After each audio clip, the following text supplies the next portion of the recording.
Rourke Vass slammed the ledger onto Wesley Hart's kitchen table so hard the oil lamp jumped and nearly tipped. "Sign it tonight," Vass said, "or I'll have my attorney file the water dispute by morning. Every head of cattle on your northern pasture dies of thirst inside 2 weeks. You know it. I know it. Your pretty sister knows it." Wesley's hands went flat on the table. He didn't reach for the pen. Vass leaned in close enough that Wesley could smell the whiskey on him. "She threw away one good marriage already. Don't let her throw away your family's land too. If you've ever watched someone you love make a choice that terrified you, and then watched them turn out to be the only one in the room who was right, this story is for you." Subscribe to our channel so you don't miss a single episode, and follow Elowen Hart's story all the way to the end. Hit that like button and drop a comment telling us what city or country you're watching from. I want to see how far this story has traveled.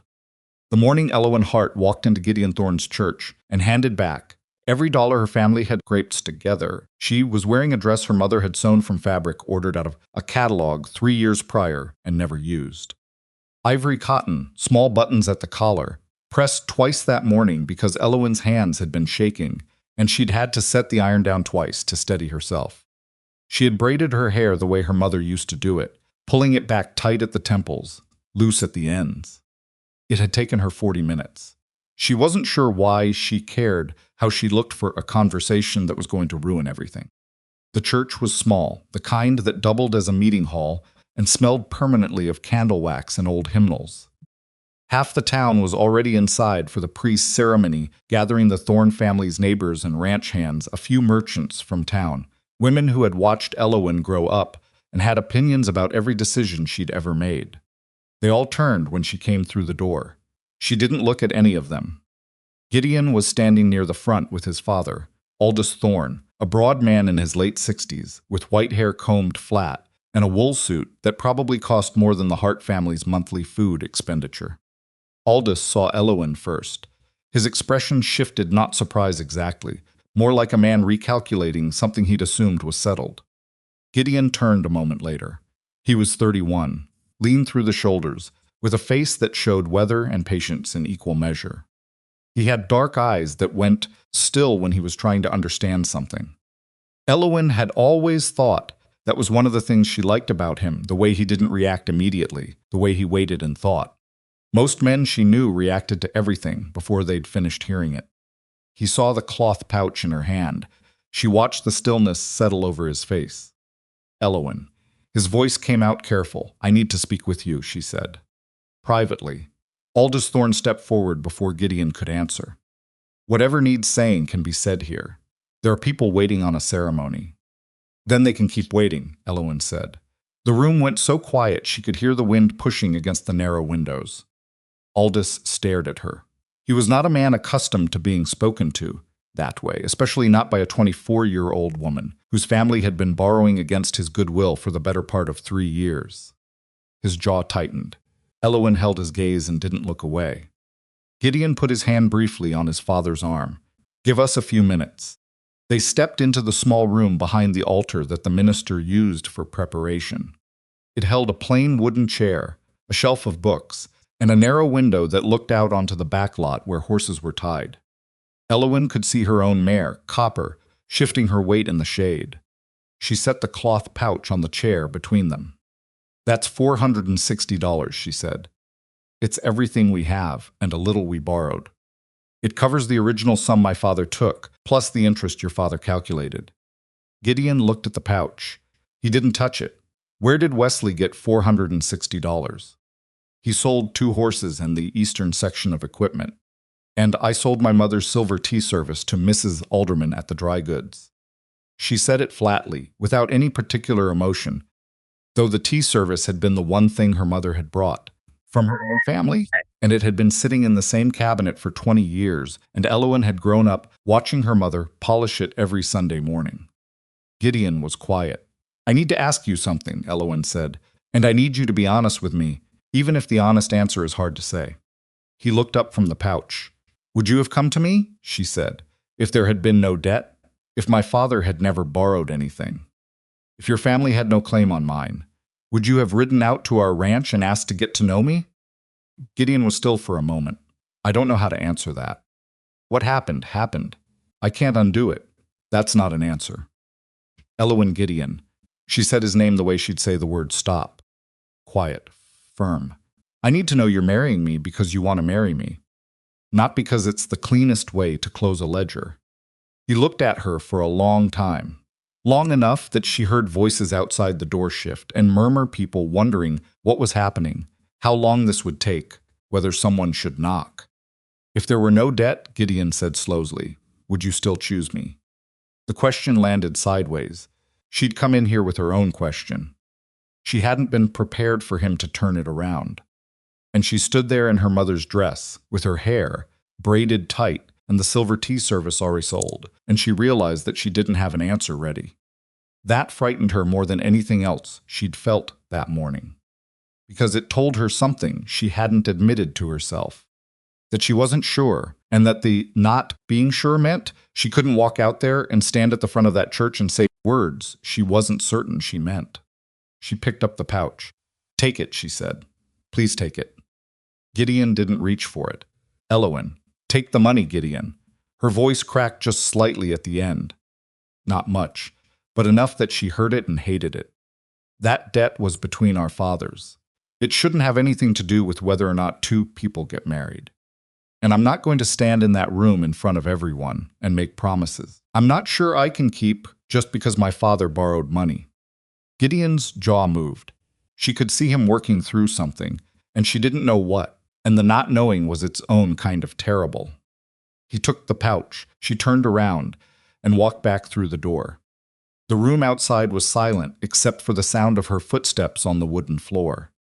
She didn't look at any of them, not Aldous Thorne, who had moved to the center of the room with his arms crossed, not the women she'd grown up around, not the ranch hands who were staring at her like she'd just done something they'd never expected to see. She pushed through the front door of the church and walked out into the flat, hot Kansas morning. She didn't cry until she was halfway home. Wesley was in the yard when she arrived. He'd stayed back. Someone had to watch the cattle, and he looked up from the fence he'd been mending and saw her face and the missing pouch, and his expression moved through surprise and confusion and then landed somewhere hard and still. What happened, he said. Not a question, I gave it back. The money? Yes, Wesley set down the post driver. He was 28, 4 years older than Elowen, broad across the back and narrow in the face, with their father's habit of pressing his lips together when he was trying not to say something immediate and damaging. He stood there pressing his lips together for a long moment. Elowen, I know, we sold the horses. I know, Wesley. We sold Mother's silver. I know. Her voice went flat. I know what we sold. I'm the one who carried it to Mrs. Alderman. Then what? Why? He stopped, ran his hand over his face. You were going to be married today.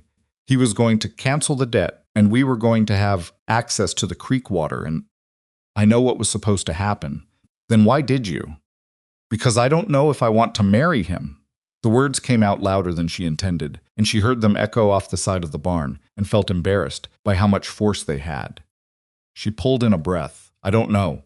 And I couldn't stand up in that church and say I do when the answer inside my head was I don't know. I couldn't do it. Wesley stared at her. This isn't about pride, she said, quieter now. It's not. It's about whether what I feel for him is real, or whether it's just what happens when someone is kind to you and you have no other options. I couldn't tell the difference this morning, and I needed to be able to tell the difference. Elowen. Wesley's voice went somewhere gentler, just briefly. The cattle are failing. The north pasture grass is gone. We've got maybe 6 weeks before we start losing animals. I know, and our water supply. I know, Wesley. I know all of it. I know it better than you do because I'm the one who's been going over Father's papers. She looked at him. Give me a few days. Let me think. He looked back at her for a long moment. Then he picked the post driver back up. You've got until the end of the week, he said. After that, I'm going to have to start making decisions regardless. She went inside the house. It was quiet inside, the way houses get quiet when only 2 people live in them, and they are both outside. She went to the small back room that had been her father's study and sat down at his desk without lighting the lamp. She sat there in the gray afternoon light and thought about Gideon's question. There were no debt. Would you still choose me? She didn't know. That was the truth. And the not knowing felt like a judgment against herself, like there was something wrong with her, some essential part of feeling that she was missing or had never learned to locate properly. Her father had loved her mother in a way that was obvious and embarrassing and wonderful. You could see it in how he watched her cross a room. Elowen had grown up around that kind of certainty and assumed she would recognize it in herself when it came. She didn't recognize anything that certain when she thought about Gideon. What she felt was quieter than that, a kind of comfort, a kind of steadiness. She liked the way he spoke to her. She liked that he asked her opinion about things and then actually waited to hear it. She liked that he laughed at things she found funny, which had never been a common occurrence in her life. But was that love, or was it just relief at finding someone tolerable? She pressed her hands flat on the desk, her father's desk, the same surface where he'd signed the original agreement with Aldous Thorne, borrowing enough to get the herd through one catastrophic drought season and promising, in that loose way that handshake agreements allowed, that the families would be bound together eventually.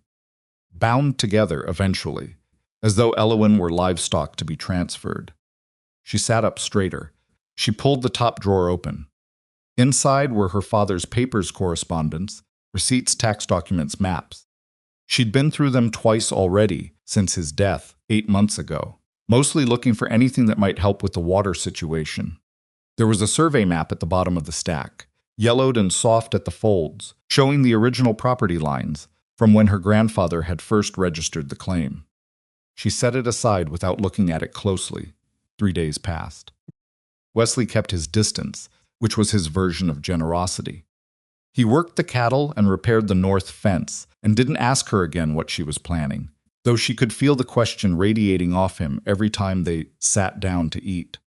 On the morning of the 4th day, she was coming out of the barn when she heard a horse on the road. She knew it was Gideon before she turned around, the same way you know some things without being able to explain the mechanism. He pulled up at the gate. He was carrying a saddlebag over one shoulder, and his expression was careful in the way she'd noticed at the church, still, waiting, working something through. She stayed where she was near the barn door. He dismounted and tied his horse to the gate post. Wesley had come out of the house and was standing on the porch, watching. Gideon looked at him briefly, then looked at Elowen. "I'd like to speak with your sister," he said. Wesley crossed his arms. "Last time somebody said that around here it didn't go especially well." Wesley, Elowen's voice. Wesley uncrossed his arms. He went back inside. The screen door banged shut behind him. Gideon walked across the yard toward her.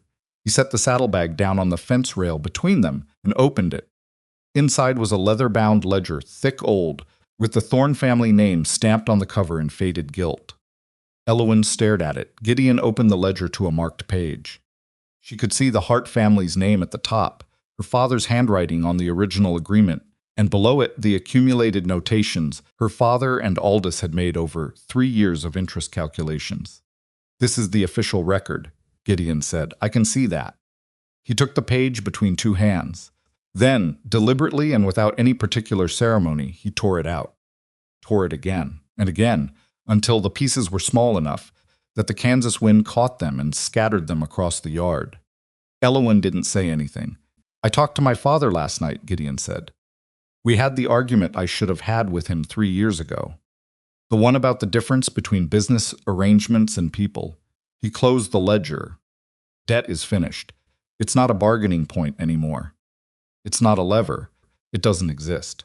Elowen looked at the pieces of paper blowing across the dirt. "Why," she said, "because what I told you in that church room was the truth.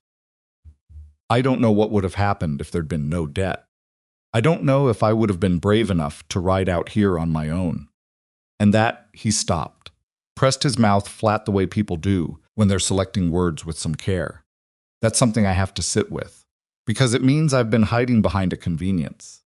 And I'm not proud of that." Elowen looked at him. "I love you," Gideon said. The words came out straightforward, without decoration. "I don't know exactly when it happened. Somewhere around the 3rd time you corrected me about cattle feed ratios in front of my own ranch hands." The corner of his mouth moved. "But it happened, and I would rather lose the chance entirely than spend the rest of my life Wondering whether you said yes because you felt you had to. So the debt is gone, Elowen said. The debt is gone. And there's no agreement, no arrangement, nothing owed between us. Nothing. She looked at him for a long moment. He held still and let her look. That was the thing about Gideon he didn't push. Other men she'd known would have been pressing, would have been filling the silence with arguments or reassurances. Gideon just waited. I need more time, she said finally. Something moved through his expression quickly enough that she almost missed it. Not quite disappointment. Something more complicated. All right, he said. I don't know what I feel. And I'm not going to pretend I do just because it would be convenient.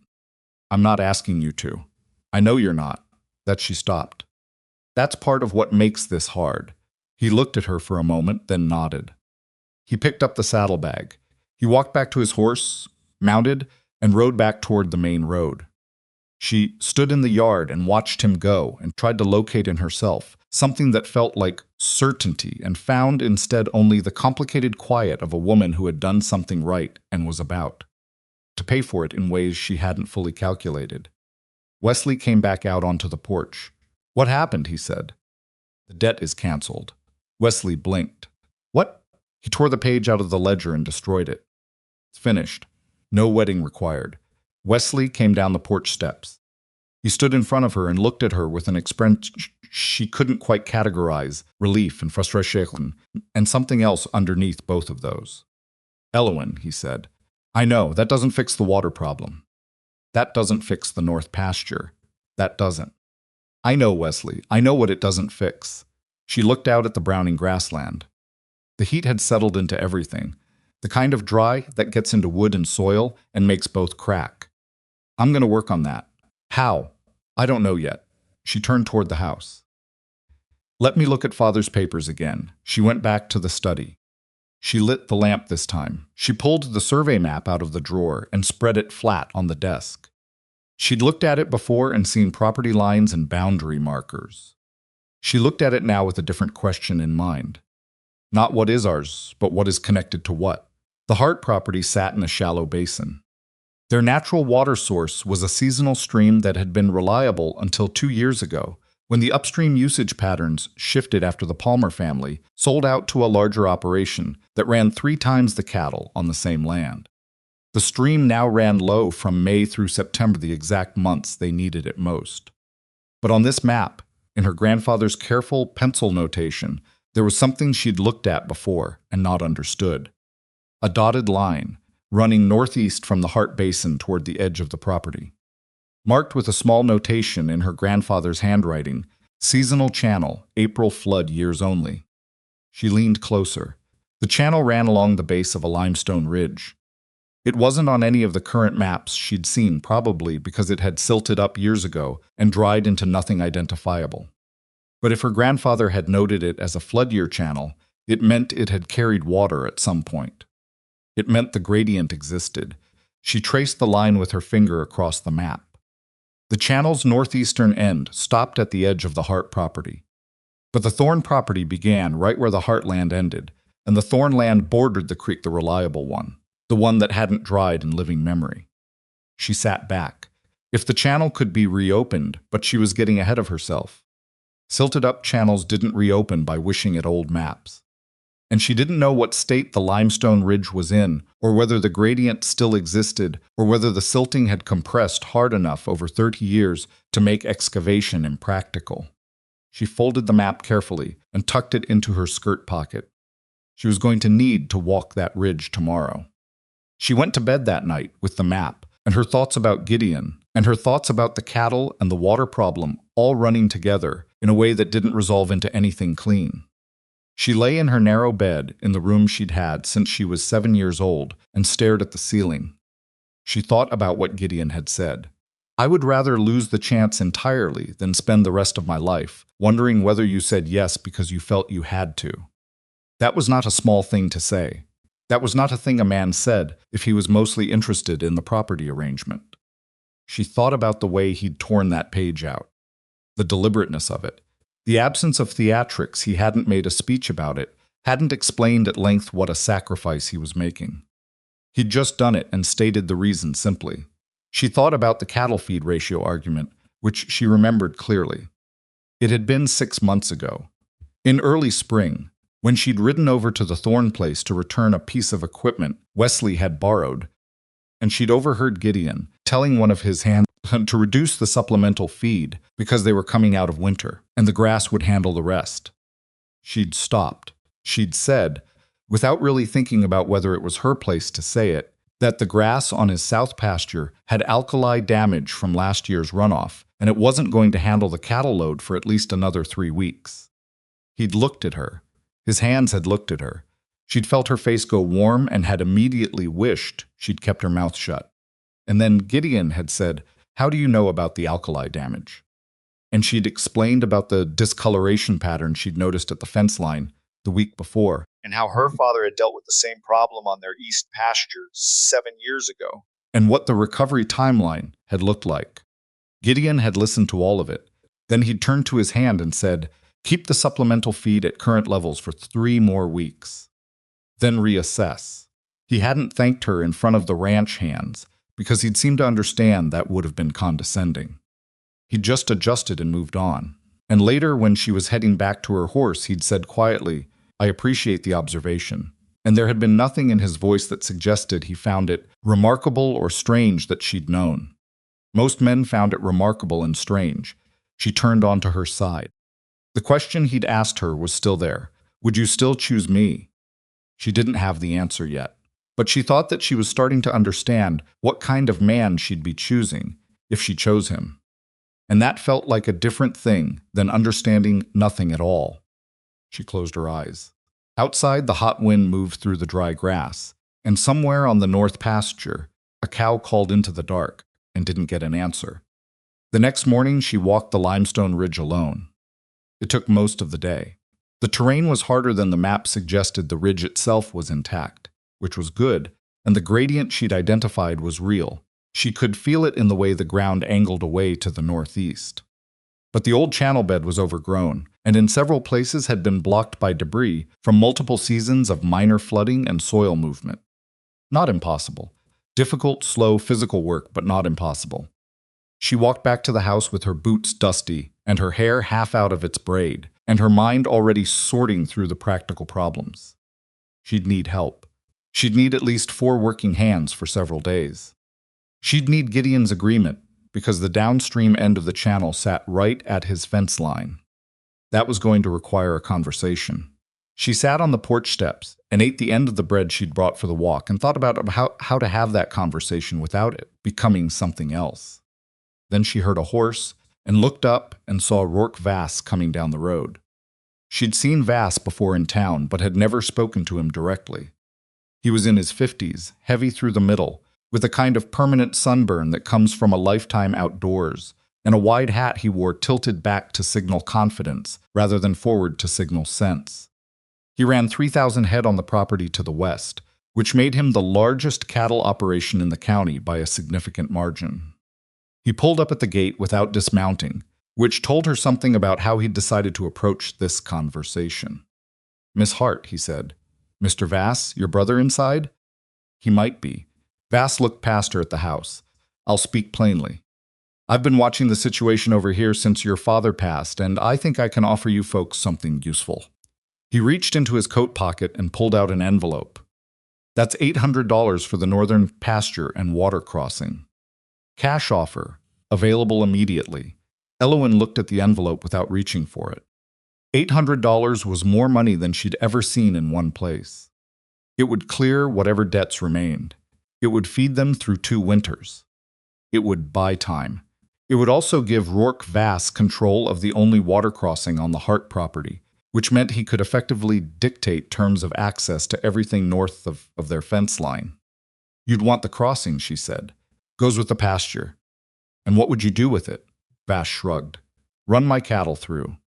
Maybe extend the fence line eastward, depending on how the grazing maps out. The fence line east of the crossing runs through the Calloway family's summer access path." He looked at her. "That's a detail for lawyers, Miss Hart. I'm offering your family a way out of a bad situation. I'd think about it carefully. I'll speak with my brother," she said. Vass rode back down the road without saying anything further. Wesley was inside and had heard the conversation through the window. Came out onto the porch with the expression of a man who'd been handed something he desperately wanted to put down. 800, he said. Yes. Elowen, I know what it is, Wesley. She stood up from the steps. And I know what he'd do with that crossing.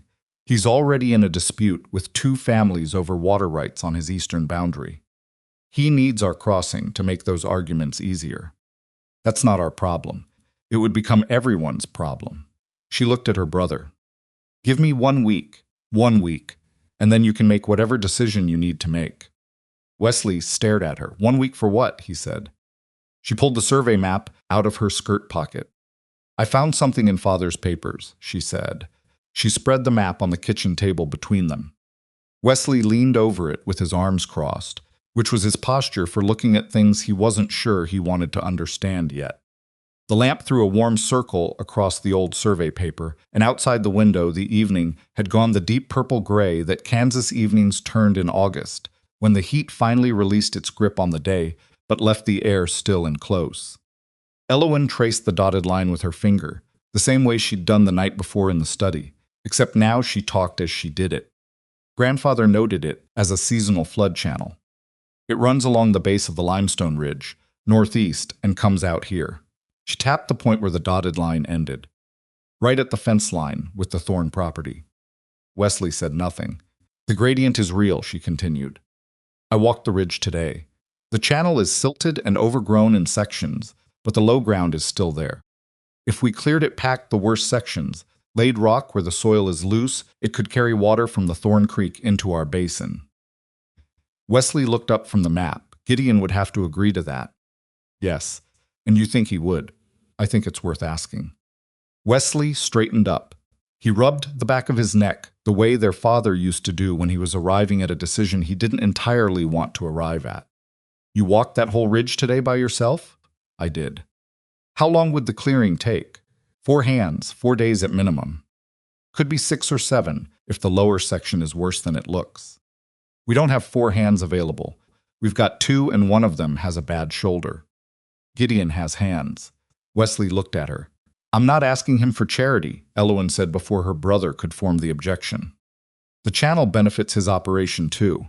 Right now, his cattle have to be driven 2 miles out of the way to reach the south watering point during the dry months. If the channel is open, they can water from the Hart Basin directly. Wesley was quiet for a long moment. He pulled out the chair across from her and sat down heavily. He was dirty from the day's work. A long smear of something across his forearm that might have been grease or mud, and he looked tired in the specific way that comes not just from physical labor, but from carrying too many uncertain things for too many consecutive days.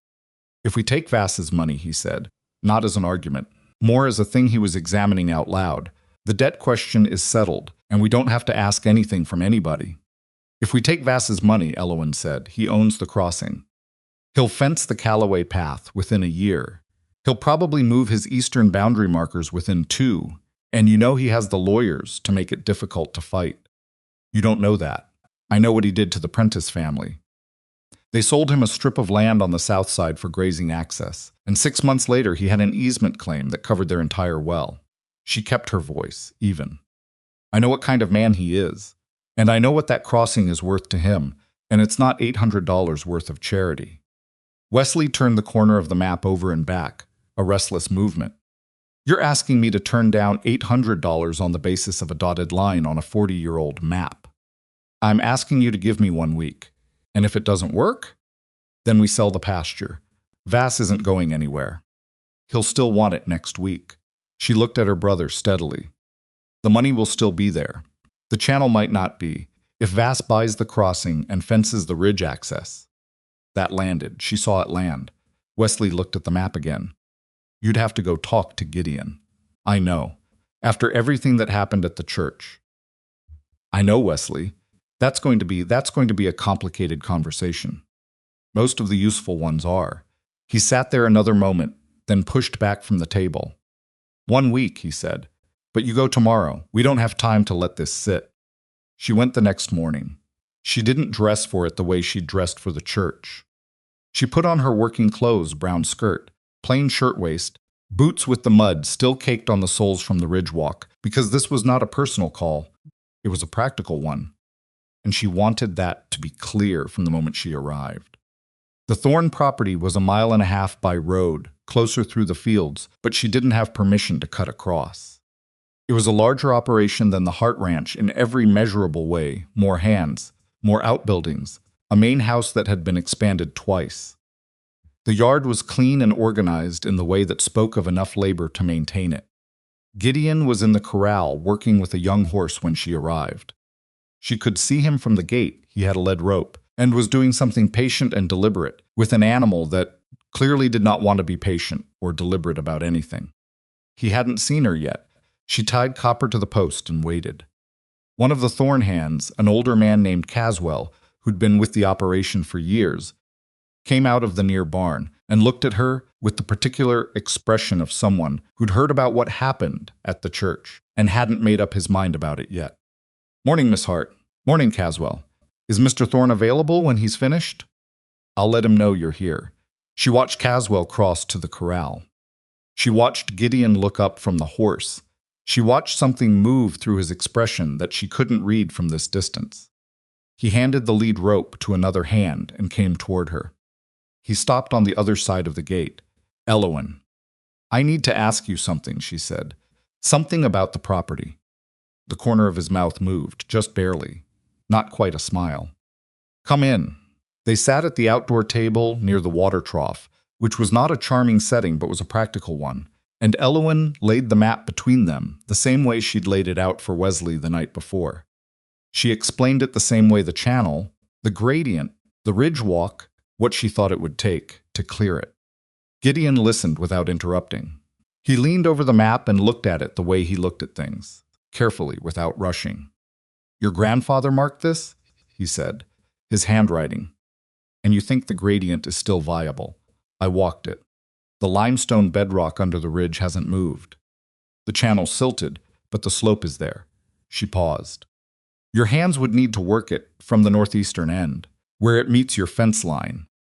My hands would work from the basin end inward. We'd meet somewhere in the middle." Gideon studied the map. "What's the worst-case scenario if we clear it and the water flow is insufficient?" "We're no worse off than we are now. And the best case? Reliable water in our basin through September, and your cattle can water from the basin without the detour." He was quiet for a moment. A fly landed on the edge of the map and he waved it away absently. "You walked that whole ridge alone yesterday," he said. "Yes, that's rough ground through the back section. I managed." He looked at her. Not with the careful stillness she'd seen at the church, something different, something that was trying to stay neutral and not entirely succeeding. "I know you managed, yes, I'll commit 4 hands. Can start the day after tomorrow. I appreciate it." "Don't." He said it without heat. "It benefits both properties." "You said so yourself." She folded the map. "Then it's a practical arrangement." "It is." She stood up. He stood up. They were standing on opposite sides of the table in the morning sun, and it should have been simple, a property negotiation concluded. Hands shaken. Move on, except that it wasn't simple, and both of them knew it, and neither of them said so. "Gideon," she said. "You don't need to. I want to say something." He waited. "What you did with the ledger," she said. "I've been thinking about it. I'm not ready to have any conversation beyond this one yet. But I wanted you to know that it mattered. What you did." She made herself hold his gaze. "It was a decent thing." He nodded. He didn't push it further. She'd known he wouldn't, and knowing he wouldn't was its own kind of information about him. She went home and told Wesley it was settled. Wesley said, "That's good," and then went back to his fencing with the air of a man who had opinions he was keeping to himself, which was an improvement over his previous approach of having opinions very loudly and directly. The work began 2 mornings later. Gideon sent 4 hands Caswell and 3 younger men, including a broad-backed fellow named Titus, who could move more earth per hour than seemed reasonable for one person. Elowen worked alongside Wesley and their 2 hands, Abe and Dell, with Dell's shoulder giving him trouble whenever he swung the pick at an awkward angle, which meant the workload redistributed toward whoever was nearest. The first day was brutal. The lower section of the channel, the Hart Basin end, was in worse shape than the upper survey had suggested. What Elowen had read on the map as simple silting was in places a dense packed clay mixture that had compressed over decades into something closer to soft stone. Picks rang against it and came back vibrating in a way that traveled all the way up your arms and into your back. Elowen worked the same as the hands. She didn't direct from the side. She picked up a shovel in the morning, and she was still holding it in the afternoon. And Caswell watched her for the first hour, with the same expression he'd used at the gate evaluating, and then stopped watching in a way that suggested she'd answered a question he'd had. Gideon came by in the early afternoon of that first day. He didn't announce himself, just appeared at the top of the ridge, with 2 water canteens, and made his way down to where they were working. He handed one canteen to Elowen without ceremony. She drank from it without ceremony. He crouched down and looked at the clay section they'd been fighting all morning. "That's worse than I expected," he said. "Than I expected too," she admitted. "You'll need to break it with fire if it goes much deeper. Slow burn overnight, let it cool, then the picks will have something to work with." She looked at the compacted clay. She hadn't thought of that she'd been approaching it as a digging problem when it was actually a material problem. "How long a burn?" 4 hours. Maybe 5 for this density. She looked at Wesley, who was leaning on his shovel with the expression of a man who had reached his daily limit for pleasant surprises. "Can we do it tonight?" she asked. "If Dell's shoulder holds out long enough to clear enough surface for the fire to sit flat," Wesley said. "I'll take Dell's section," Gideon said. Wesley looked at him. Gideon picked up the spare pick that was leaning against the channel wall. He was still there 2 hours later when the afternoon went orange and the work crew broke for water and a short rest. He'd taken off his coat sometime during the second hour, and his shirt was dark across the shoulders. He worked without a lot of conversation, just steady, methodical progress against the clay, and the hands from both properties worked alongside him, without any particular friction, which told Elowen something about what kind of man he was to work with, as opposed to what kind of man he was to negotiate with or to deal with at a church ceremony. That evening they set the slow burn on the compacted section. It caught slowly and sent up a thin white smoke that smelled like old earth. Elowen sat on the ridge above it and watched it and ate cold biscuits and didn't go home until she was sure it had settled into a controlled burn rather than something that could move on its own. She got home after dark and went directly to bed, and was asleep before she'd finished the thought she'd started when she laid her head down. The second day was easier. The burned clay broke into sections under the picks and moved in chunks rather than fighting back grain by grain. By midday, they'd cleared 3 more yards of the lower channel and hit a section where the original rock lining her grandfather had set was still intact, smooth, flat limestone pieces fitted together against channel walls, dark with old moisture staining. Elowen put her hand on the old stonework and felt something she couldn't entirely name. Her grandfather had built this. He'd done the same work she was doing now, in a different drought, with different hands, solving the same problem through the same kind of thinking. She took her hand off the wall and kept digging. On the third day, Rourke Vass showed up. She was working the upper middle section of the channel when Caswell appeared above her on the ridge and called down that there was a man at the Hart gate asking for Wesley. The way Caswell said it flat, Careful told her who it was before she climbed up and saw the wide hat tilted back against the afternoon sky. She made it to the gate before Wesley did, which she suspected was not an accident on her part, even if she hadn't consciously decided it. Vass looked at her with the particular expression men like him used when they found a woman where they'd expected to find a man not quite surprise, more like mild inconvenience. "Miss Hart, Mr. Vass, I came to speak with your brother about the offer. He's working. It's time-sensitive. So is our work." She held the gatepost. "My brother and I discuss property matters together. If you have something to say about your offer, you can say it to me." Vass studied her for a moment. Then he pulled out the envelope again, the same one, or one like it. 800 for the north pasture and crossing. I need an answer by the end of the week. We're not interested. Something shifted in his face. Not quite anger, something cooler than anger, more like a recalibration. The water situation on your property is significant, Miss Hart. Your cattle are going to start suffering losses within the month if you don't address it. We're addressing it. With what? That's a private matter. Vass looked past her toward the ridge. He could probably see the work crew. The ridge wasn't hidden, and she watched him calculate what that meant. You're digging out that old channel, he said. She didn't confirm or deny. That channel runs through land I have a partial easement claim on, he said. The ridge section. I bought the easement from the Palmers 2 years ago when they sold the north section. She felt something cold move through her chest. She kept her face neutral. I'm not aware of any easement on that ridge. You might want to check your property records, Vass said. Because if that channel runs across my easement without permission, the work you're doing there constitutes unauthorized land alteration. I'd have grounds to halt the project. He tucked the envelope back into his coat. Just something to consider before you decide on the offer.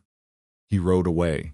Elowen stood at the gate until he was out of sight, and then she went inside and sat at her father's desk and began going through every property document they owned.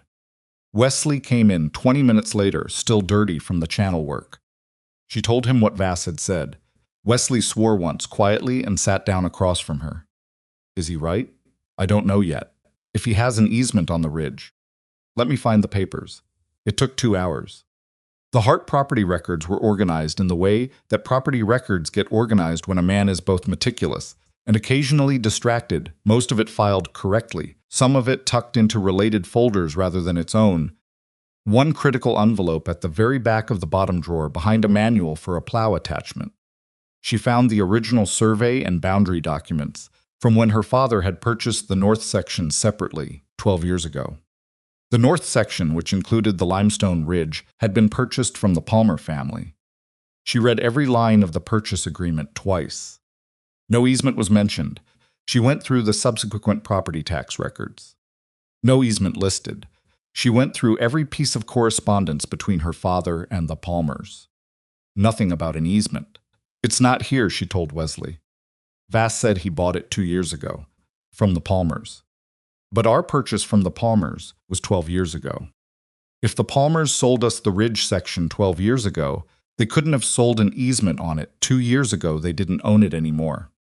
Wesley stared at her. He's lying, she said, or he's made a mistake.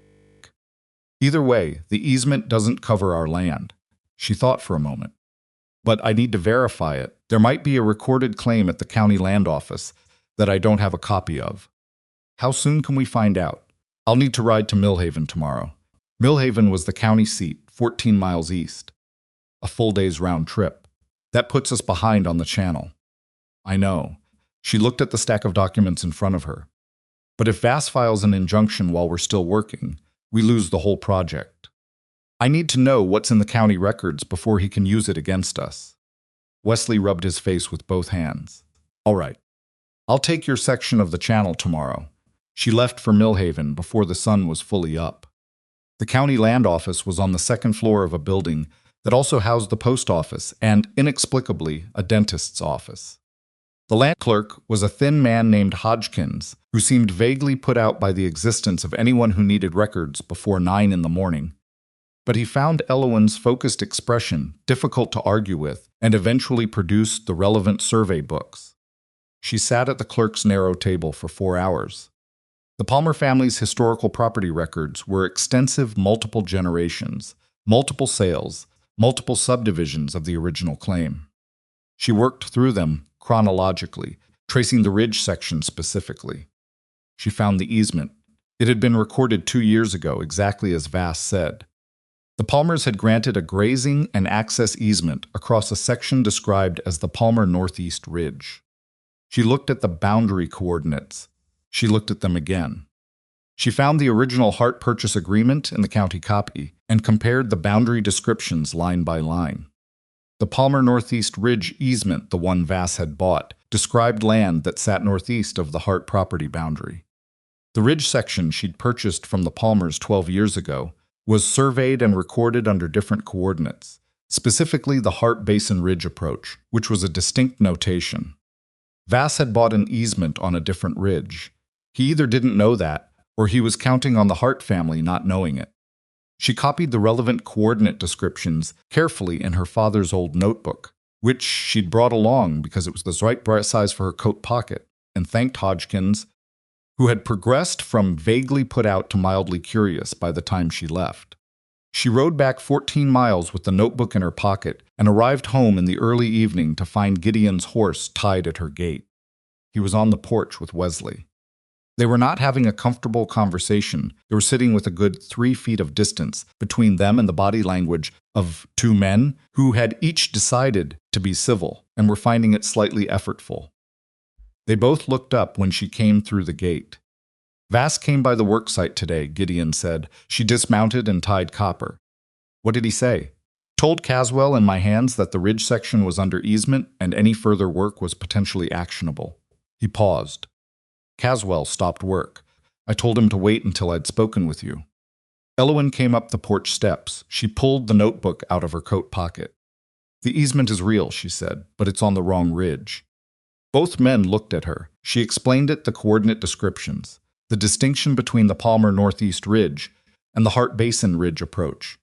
The fact that the survey notations were different enough that a careful comparison of the county records made the boundary clear. Gideon took the notebook when she held it out. He read the copied coordinates slowly. He either made an honest mistake, Elowen said, or he's been hoping we wouldn't check. What are the odds it's an honest mistake? Wesley said.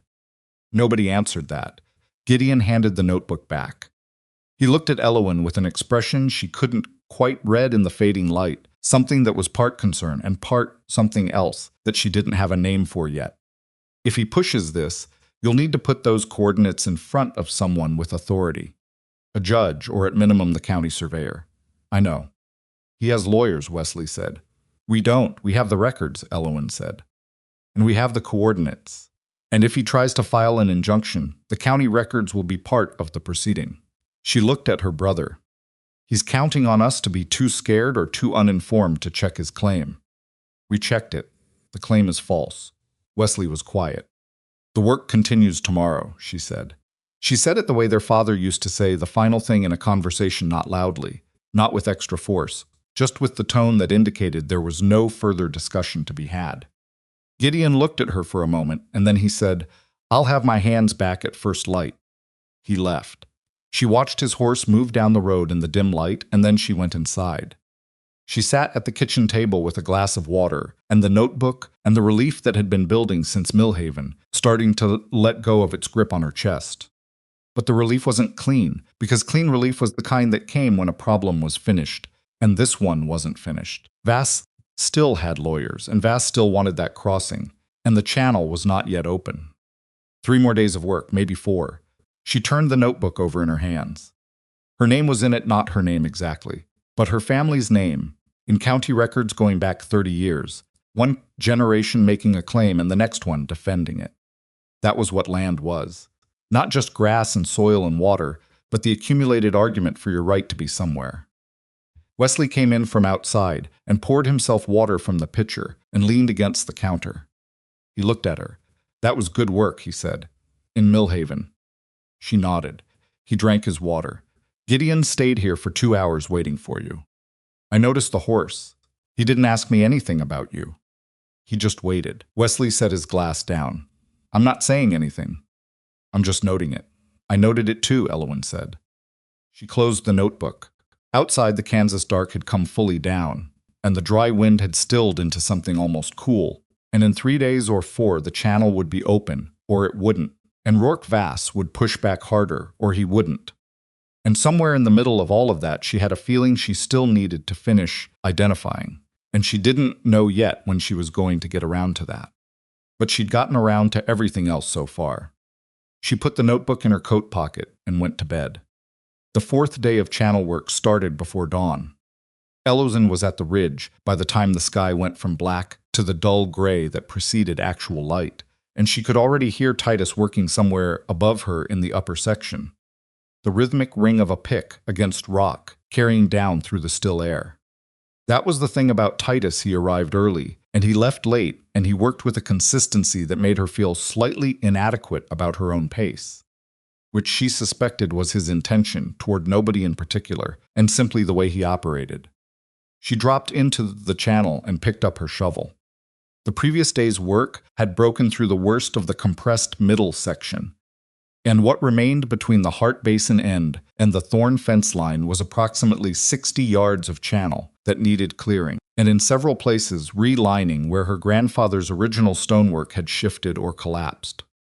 The gradient was clean once you got past the clay-smooth limestone bedrock, angling northeast at exactly the slope that would carry water without requiring any engineering beyond the opening itself. She worked for an hour before anyone else from the Hart side arrived. Dell came down the ridge with his bad shoulder wrapped tight and his jaw set in the expression of a man who intended to do full work and would not be told otherwise. Abe came behind him carrying both their water canteens and the spare pick. Wesley arrived last, which was unlike him, and when Elowen looked up, she saw the tension across his shoulders before she saw his face. Vass was at the Calloway place this morning, Wesley said. He dropped into the channel. Tom Calloway rode over to tell me. Vass offered them money for a signed statement supporting his easement claim on the ridge. Elowen stopped shoveling. Did they sign it? Tom said no. His wife might think differently. I don't know. Wesley picked up the rock bar and drove it into a loose section of wall. He's building something, Elowen. He's not going to just walk away. I know he's not. What's the plan when he files? We show the county records. She said it without looking up from her work. We show the coordinate discrepancy. If he has a lawyer, we'll need to get the county surveyor to testify to the boundary distinction, but the records support us. Getting the county surveyor costs money we don't have. Then we hope the records are clear enough that a judge can read coordinates. She moved a chunk of limestone out of the channel bed and set it on the wall beside her. Let's finish the channel first. An open channel helps us more than a closed one, even if the legal fight starts. Wesley didn't argue, which meant he agreed but didn't want to say it. By mid-morning, the Thorne hands had worked their way down from the northeast end, and the distance between the two crews had narrowed to perhaps 30 yards of uncleared channel. Gideon arrived around 10, looked at the progress, and said very little. He walked the length of what had been opened, crouched at a few points to examine the grade, stood at the compacted clay section they'd burned through on day one and checked the seal of the packed earth they'd used to shore up the walls on either side. He came back to where Elowen was working. The lining in the northeast section is holding, he said.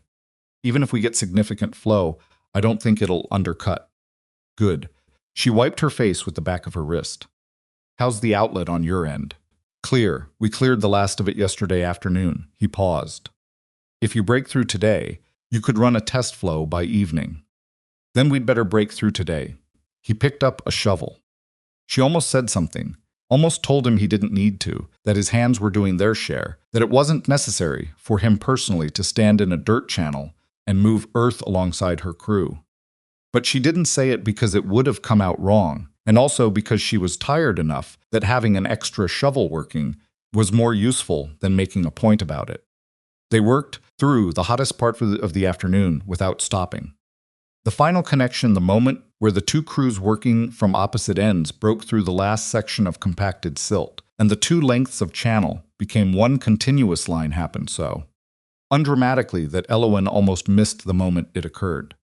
Titus was working from the northeast, and she was on the southwest end of the remaining blockage. And there was a section of packed dirt that was thinner than it had looked, and his pick went through it, and she heard the sound change, the dull thud becoming a hollow knock, and then his broad hand appeared through the gap. She looked at it for a moment. Then she put her hand through from her side and shook it. There was a pause, and then from above she heard Caswell say something to one of the younger hands that made them both laugh, and that was the ceremony of it. Test flow, Gideon said from somewhere behind her left shoulder. They cleared the opening properly enough for water width, and then Gideon went to the northeast end where a temporary gate his hands had fitted across the channel outlet from the creek. He pulled the gate stake.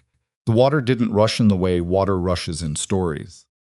It came in slowly at first, feeling its way down the grade, dark at the leading edge where it picked up the last of the disturbed silt, spreading out across the limestone bedrock in a thin sheet that thickened as it moved.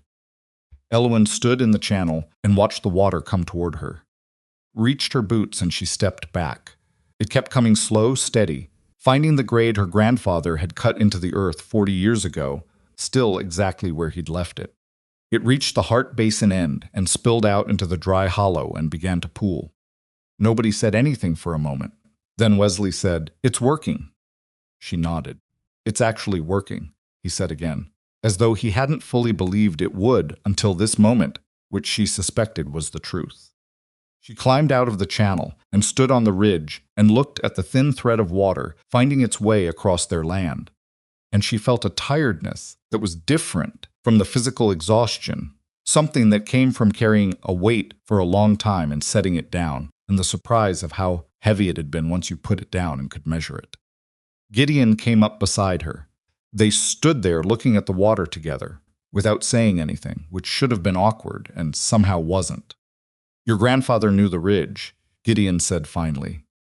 "He did. Smart man, he was." She looked at the pooling water in the basin. "He used to say that water doesn't care about property lines. It goes where the ground tells it to go. If you understand the ground, you understand the water." Gideon was quiet for a moment. "My father used to say water was the only thing worth fighting over." "They might both be right," she said. Caswell was already directing the younger hands to begin the cleanup, clearing the debris from the channel work, checking the wall sections, marking the points that would need maintenance at the end of the season. Gideon turned to go give his own instructions, and Elowen turned back toward the house. She had walked perhaps 20 steps when she heard the horse. She turned around and she already knew from the sound of it the particular pace of a man who was arriving with purpose, rather than visiting, that it was Vass before she saw the wide hat tilted back against the late afternoon sky. He came across the Hart property from the road, which he had no invitation to do, and pulled up at the edge of the ridge where the work crew was packing up. He looked at the thin thread of water in the channel, and then he looked at Elowen. "That channel crosses my easement," he said. His voice was loud enough that everyone on the ridge stopped what they were doing. Caswell, Titus, Dell and Abe, Gideon, who had stopped walking and turned back. Elowen looked at Vass. She felt the tiredness from a moment ago, and she felt the anger underneath it, and she let the anger come up because she was going to need it to be clear, and she was going to need it to be public. "Mr. Vass," she said, "your easement is on the Palmer Northeast Ridge.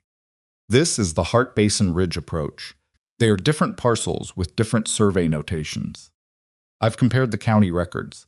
She said it evenly, at a volume the full crew could hear. "Your easement claim does not cover this land." Vass's expression went through something. "You don't have the legal background to interpret. The boundary coordinates are in the county record books," she said. "The Millhaven Land Office. Page 43 of the Palmer Survey Registry, cross-referenced with the Hart purchase of record from 12 years ago." She kept her voice even. "If you believe your easement covers this parcel, you're welcome to take it to a judge with those records in hand. I'll be there with my copies." Vass looked at her for a long moment. He looked at Gideon, who was standing with his arms at his sides, and his expression very still. He looked at the crew, Caswell, Titus, the younger hands, Wesley, Dell, Abe, all of them watching. "You're making a mistake," Vass said. "I'm finishing the work I started," Elowen said. "On my family's land." Vass looked at the water in the channel one more time. Then he turned his horse around and rode back toward the road. The silence he left behind lasted about 3 seconds before Titus said something under his breath to the hand next to him, and that hand said something back. And then both of them went back to the cleanup without elaborating on what had been said, which Elowen appreciated. Gideon came to stand beside her again. "He'll be back," he said quietly. "I know, with something more concrete." Probably. She watched the horse and rider grow smaller on the road. "But right now the channel is open and the water is moving and the records support us. That's more than we had yesterday." Wesley came up on her other side. He looked at the departing rider. He looked at his sister. "That," he said slowly, "was something to watch." She didn't know exactly what he meant by that, and she didn't ask. They finished cleanup, and the Thorne hands headed back across the ridge to their own property. Gideon was the last to go, and he stopped briefly at the channel outlet, where the water was still threading down into the Hart Basin, a steadier flow now, the silt having settled, the color going from murky brown to clear at the edges. He crouched and put his hand in the water. "I'll check the northeast section tomorrow morning," he said. "Make sure nothing's shifted overnight." "I'll check the basin end," she said. He nodded. He stood up. He looked at her with the careful expression, the waiting one, and he said, "Are you all right?" Question surprised her a little. Not that he'd asked it, but the directness of it, and the fact that she didn't have a ready answer. "I think so," she said. "That's not a yes." "No," she agreed. "It's not." He didn't push it further. He went over the ridge toward his property. She stood at the basin edge for a while, after everyone else had gone, watching the water pool in the hollow. It wasn't deep yet. It would take several days of steady flow to make a real difference to the cattle, but it was there, and it was moving, and it was real. She went home and ate supper with Wesley, and neither of them talked much. And after supper, she went to bed and slept better than she had had in 2 weeks. She was back at the channel at first light. The overnight flow had been good. The basin had 3 inches of standing water, and the channel grade was holding without any visible undercutting. She walked the length from the thorn fence line toward the thorn fence line, checking the wall sections, and found 2 places where the lining needed reinforcement, but nothing that compromised the channel itself. She packed the loose sections with the clay mixture they'd prepared and weighted it with flat limestone pieces from the debris pile. She was on her knees at the second repair section when she heard boots on the ridge above her.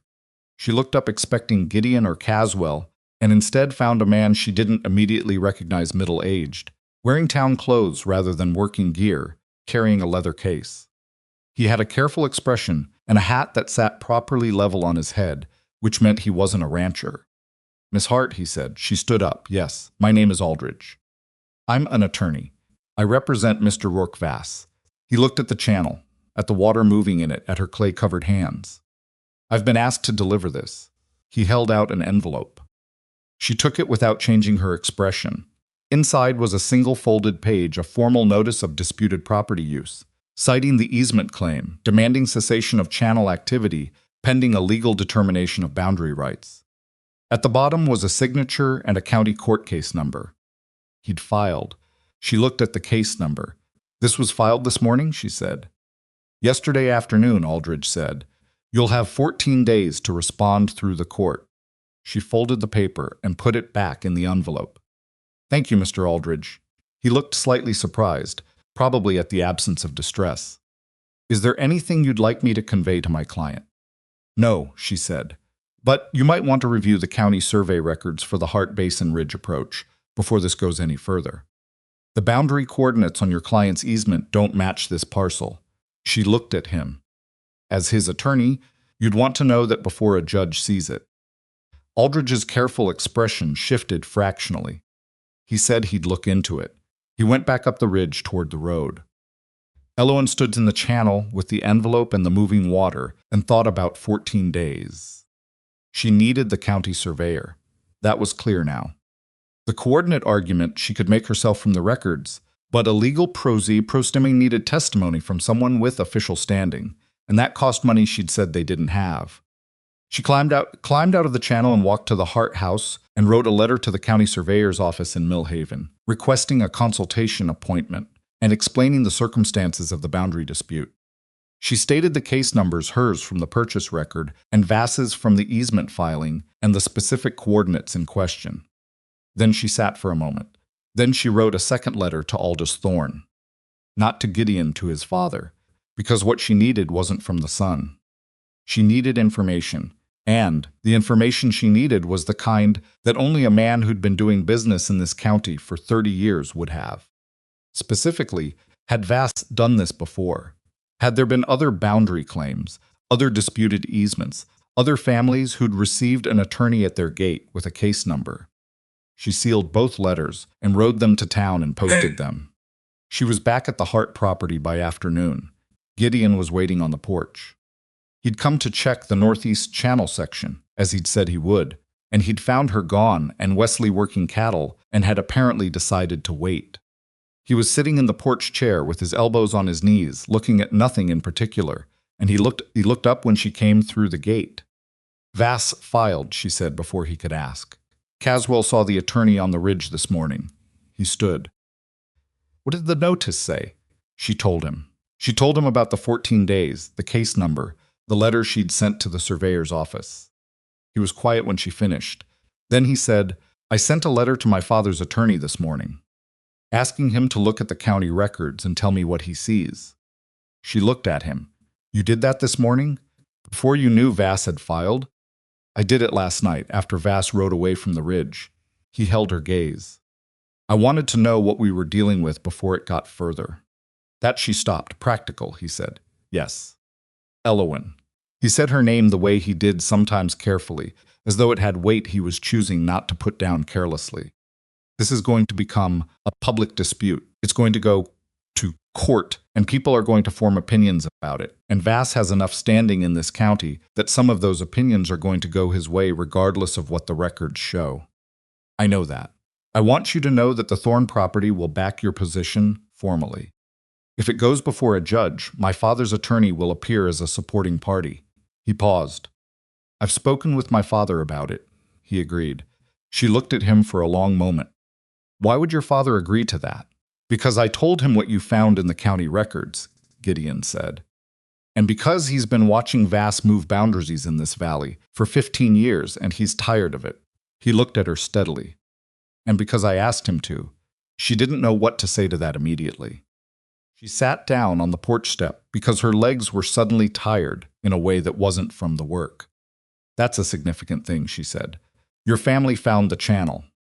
You did the research. You're the one who went to Millhaven and found the coordinate discrepancy. He leaned against the porch post. I'm not rescuing you from anything. I'm backing a position that's correct. She looked at her clay-covered hands. She'd meant to wash them in town and had forgotten. You should know, she said slowly, that even with your father's attorney and the county records, this is not certain. Vass's lawyer is going to argue the boundary interpretation. It could go wrong. I know. And if it does, the channel could be ordered closed.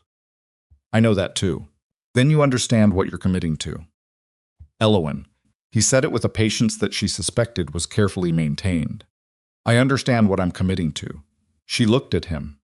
He looked back, with the stillness she'd catalogued by now as the sign that he was completely certain about something, and was waiting for her to reach the same place at her own pace. She said thank you. He nodded. Wesley came around the side of the house from the cattle pen and saw Gideon and said, You're still here, with a tone that was not quite hostile and not quite welcoming, landing somewhere in the middle that was as close to comfortable as Wesley managed with most people. I'm still here, Gideon said. Elowen tell you about the attorney? She did. And? My father's attorney will appear for the Hart position if it goes to court. Wesley looked at his sister. She raised her eyebrows slightly in a gesture that meant yes. That's what he said. Wesley turned back to Gideon with an expression that said something was shifting in his assessment, though he wasn't going to say so directly. Stay for supper, Wesley said. You've been here half the day, might as well. Gideon glanced at Elowen. She looked at her brother. It's just stew, Wesley said defensively, as though someone had argued with him about this. I made it this morning, Gideon said. All right. So they ate supper, the three of them at the kitchen table, with Wesley's stew, which was better than it had any right to be, given that Wesley had learned to cook entirely out of necessity after their father died. And the conversation moved across the channel repair status and the legal notice and the cattle condition, and eventually, toward the end, toward something easier. Gideon told a story about a mule his father had owned for 20 years that had developed the habit of opening gate latches, simple latches first, and then over time, progressively more complex mechanisms until the Thorne property had to switch to a padlock system, and even then the mule had spent 2 weeks apparently studying the padlock before deciding it was beyond him.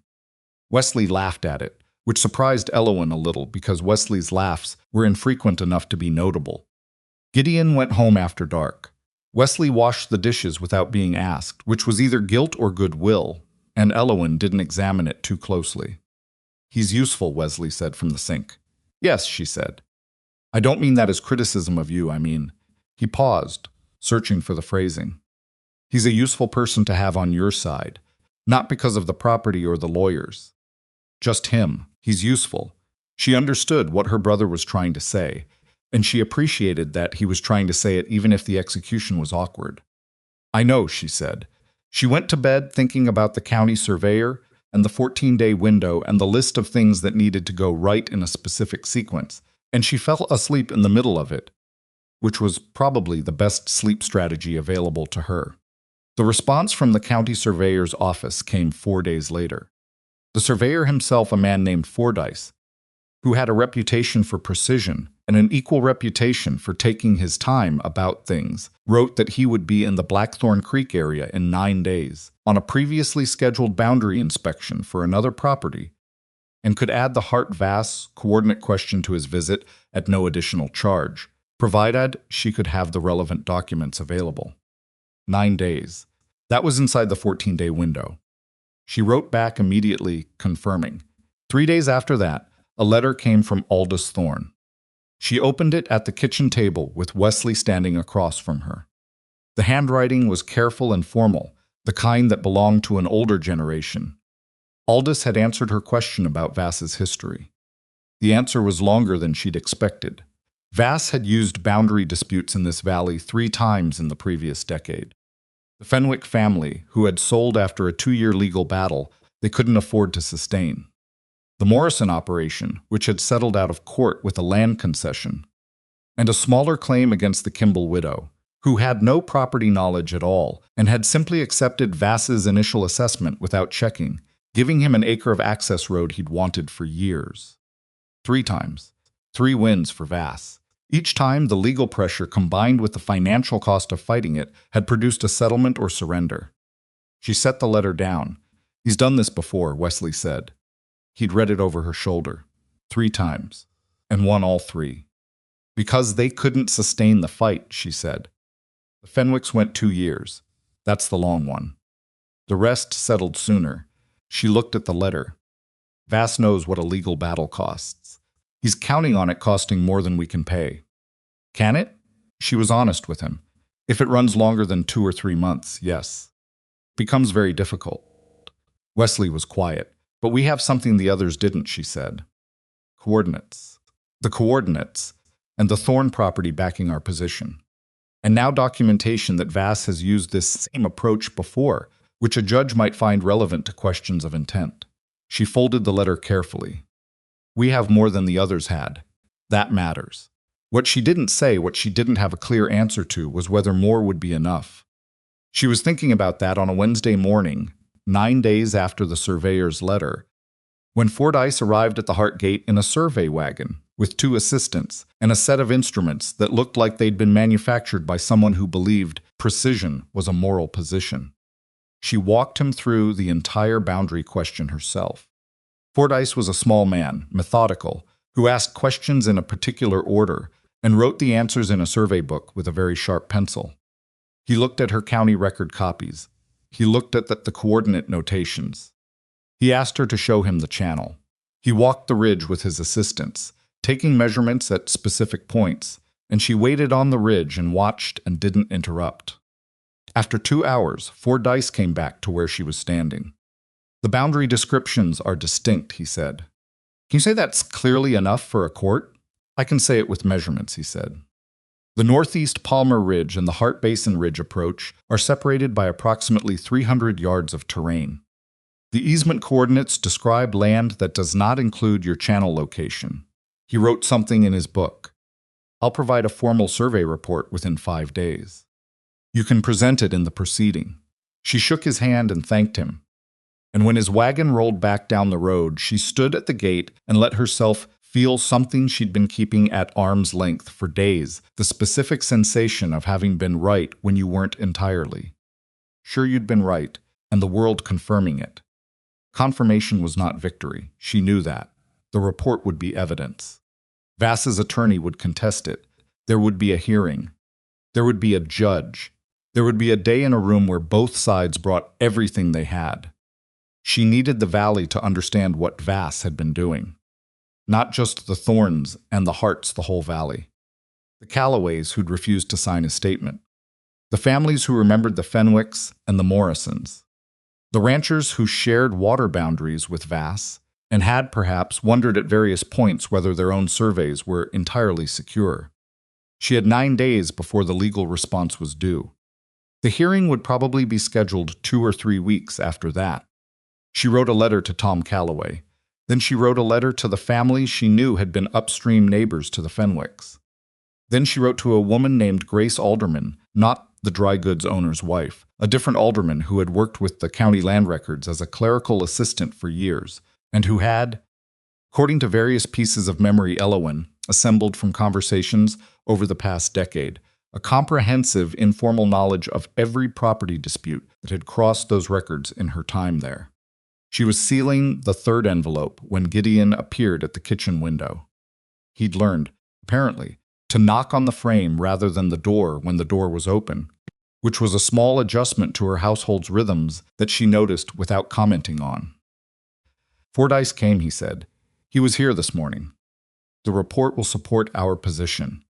Something in Gideon's face moved relief, maybe, or the particular expression of a man who'd been holding a position he wasn't 100% certain was sustainable and had just found out the ground was firmer than he'd feared. Good, he said. It's not finished, she said. No. There will be a hearing. Vass will contest the survey report. We'll need everyone who can speak to his pattern in that room. Who are you writing to? She told him. He listened. The Calloway family will come, he said. Tom Calloway has wanted to say something about Vass for 3 years. He just needed the occasion. He thought for a moment. I know someone who worked with the Morrison family during their dispute. If I reach out, he might be willing to speak to what he witnessed. That would help. He looked at the letters she'd been writing. Then he looked at her. Can I sit down? He said. She waved at the chair across the table. He sat down. He put his forearms on the table. He had a look on his face that she'd started to recognize as the precursor to something he'd been thinking about for a while and had finally decided to say. I've been trying to give you room, he said. About the other thing. Between us. She set the pen down. I don't want to push, he said. I told you I wouldn't, and I meant it. But I also don't want you to think that this. He gestured vaguely between himself and her and the table and the letters. That all of this is some kind of extended argument for something. I'm not helping with the legal fight because I think it'll change your mind about me. I know that, she said. I needed to say it. Because I'm aware of how it could look, and I don't want you to feel. He stopped. He pressed his mouth flat. I don't want you to feel like there's another ledger being kept somewhere. She looked at him for a moment. Gideon, she said. Yes, I know there's no ledger, she said it simply. I know the difference. He nodded. Outside the window, somewhere on the north pasture, she could hear cattle moving toward the water, the Hart Basin, which had 3 days of channel flow in it now, which would not have been there without the work of the past 2 weeks, which would not have been possible without a map and a question and a man who had torn a page out of a ledger and scattered it across a yard. She picked her pen back up. Help me address the envelope to the Morrison contact, she said. I don't know his name.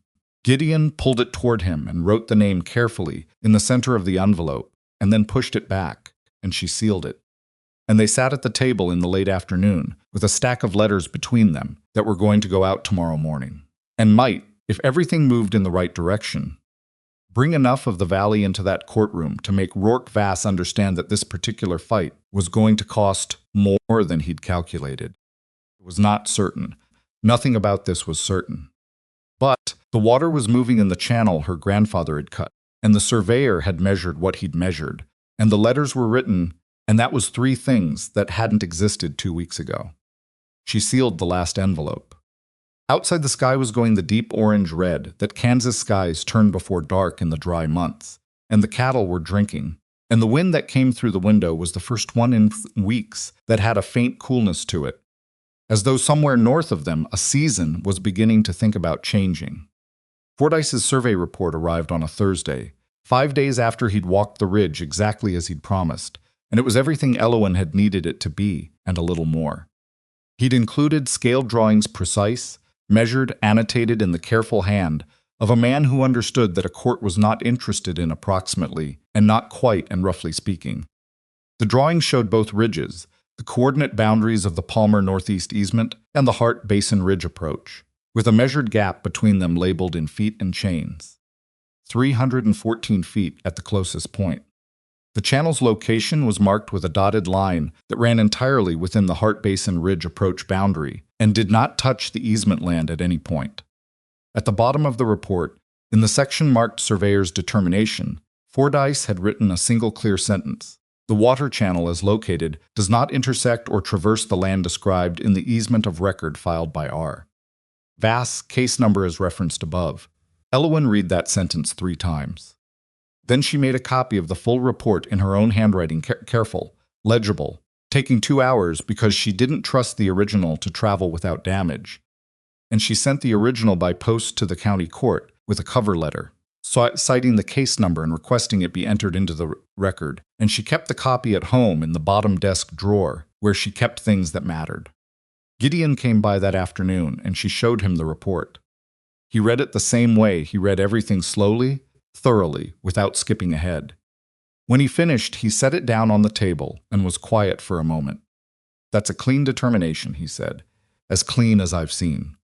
Vass's attorney is going to challenge Fordyce's authority. Say the survey was commissioned by an interested party. Question the methodology. Let him."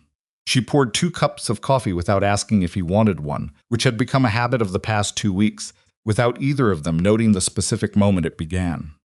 Fordyce has been the county surveyor for 19 years. He's appeared in 11 property disputes. He's never been successfully challenged on methodology. "You looked that up," Grace Alderman told me. She set his cup in front of him. She knows everything that's passed through those records since 1868. Gideon wrapped both hands around the cup. "What else did Grace Alderman tell you?" "That Vass's attorney, the man named Aldridge who delivered the notice, has only handled 2 land disputes in this county. Both of them settled before a formal hearing." She looked at Gideon. "He hasn't stood in front of a judge with this kind of case. Fordyce has.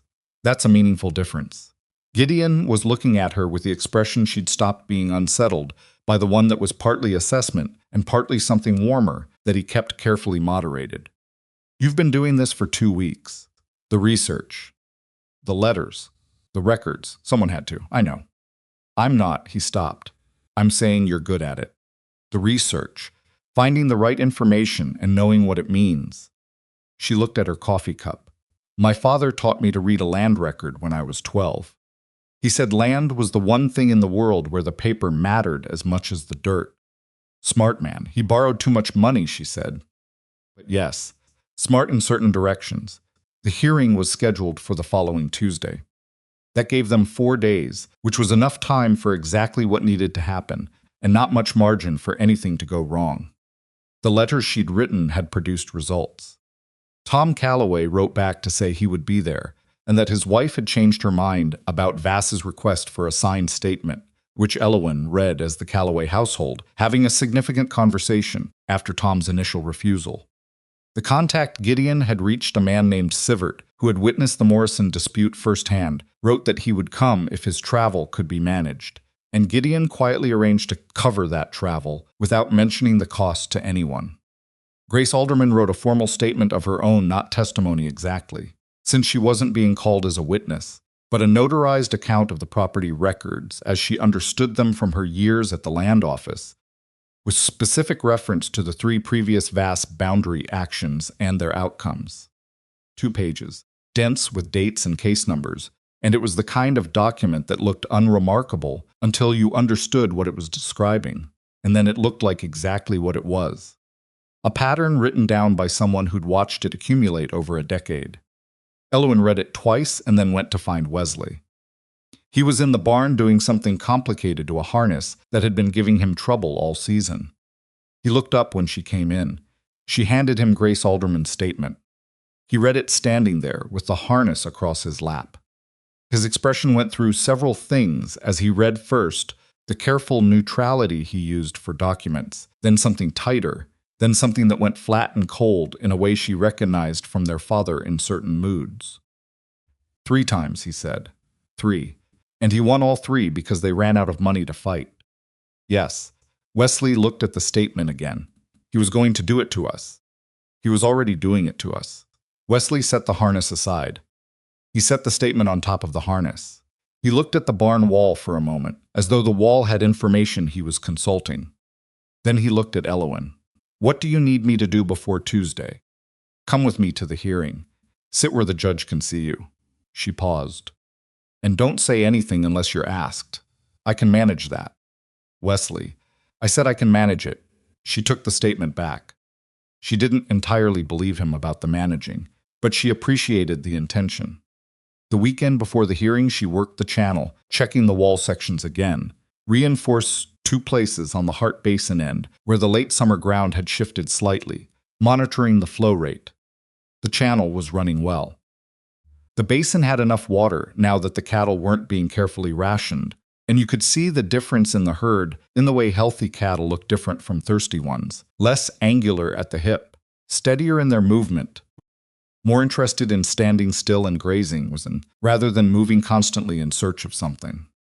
She was at the channel late on Saturday afternoon when a rider came across the ridge from the Thorne property side, moving fast enough that she looked up before she heard hoofbeats clearly. It was one of the younger Thorne hands, the one called Marsh, who was 19, and occasionally moved at a speed that suggested urgency, regardless of whether urgency was required.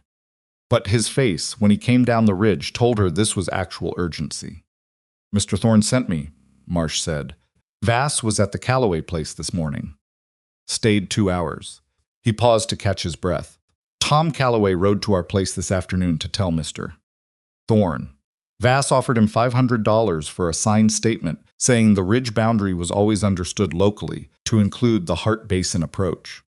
Calloway said local customs supported the easement claim regardless of what the survey said. Elowen looked at him. Did Calloway sign it? No. But his wife, Marsh, stopped. Tom said his wife took the money. He didn't know about it until Vass was already riding away with the signed statement. She absorbed that. $500. That was more than the Calloway family made in 4 months. She couldn't be angry at a woman who'd looked at $500 and made a decision, not with the Calloway operation, having the same dry year problems that every smaller ranch in the valley had. She understood the decision. That didn't make it less damaging. "Does Gideon know?" she said. "He sent me straight here after Tom left." She climbed out of the channel. She got to the Thorne property in 20 minutes, riding faster than was comfortable on the ridge trail, and found Gideon in the yard talking with Caswell and looking like a man who'd spent the afternoon rearranging his understanding of the situation. He looked up when she arrived. "What does it change?" she said without dismounting. She already had her own answer, but she wanted his. "It muddies the local knowledge argument," he said. Vass's attorney can argue that regardless of the technical survey boundary, local custom and common understanding treated the basin approach as part of the same ridge system. That's a different legal claim than the coordinate argument. Harder to counter with a survey report, so he's shifting his strategy. He's adding a second line of attack. She dismounted. She thought. Grace Alderman's statement covers local record history. Not local custom or common understanding, no. Sivert's testimony covers the Morrison dispute methodology. Also not local custom. No, she looked at Caswell. How many people in this valley have worked both properties at different times? Heartland and the Palmer land both, over the years. Caswell thought about it. Old hands move around. Donald worked the Palmer North section 15 years back before he came to us. McCready worked both properties in the same season once, I think. Would Donald know where the local understanding of that boundary sat? What people actually believed about the ridge? Donald knew every fence line in this valley. Can you ask him tonight? Caswell looked at Gideon, who said, "Take the bay and go now. Come back, whether he'll come Tuesday or not, I need to know either way." Caswell went for the bay. Gideon looked at Elowen. Even if Donald comes, a signed statement from a neighboring landowner carries weight that a ranch hand's testimony about fence lines might not match. I know. She looked at the yard, the organized, orderly Thorne yard, the well-maintained barn, the evidence of a property that had enough resources to maintain itself. We need another signed statement from someone who's worked that boundary with their own hands and whose name means something in this county. She said it and then stopped, because she had just thought of something. She looked at Gideon. He saw her face. "What?" he said. "Your father," she said. "Aldous Thorne has been in this county for 40 years. If he signed a statement saying the local understanding of the boundary between the Palmer Ridge and the Hart Basin approach was always distinct, that when he bought and sold and negotiated along these property lines, The two ridges were treated as separate. That carries more weight than a rancher's wife's signature on a piece of paper Vass paid $500 for. Gideon was quiet. Would he sign it? She said. I'm not asking if he likes me or if he approves of how the past month has gone.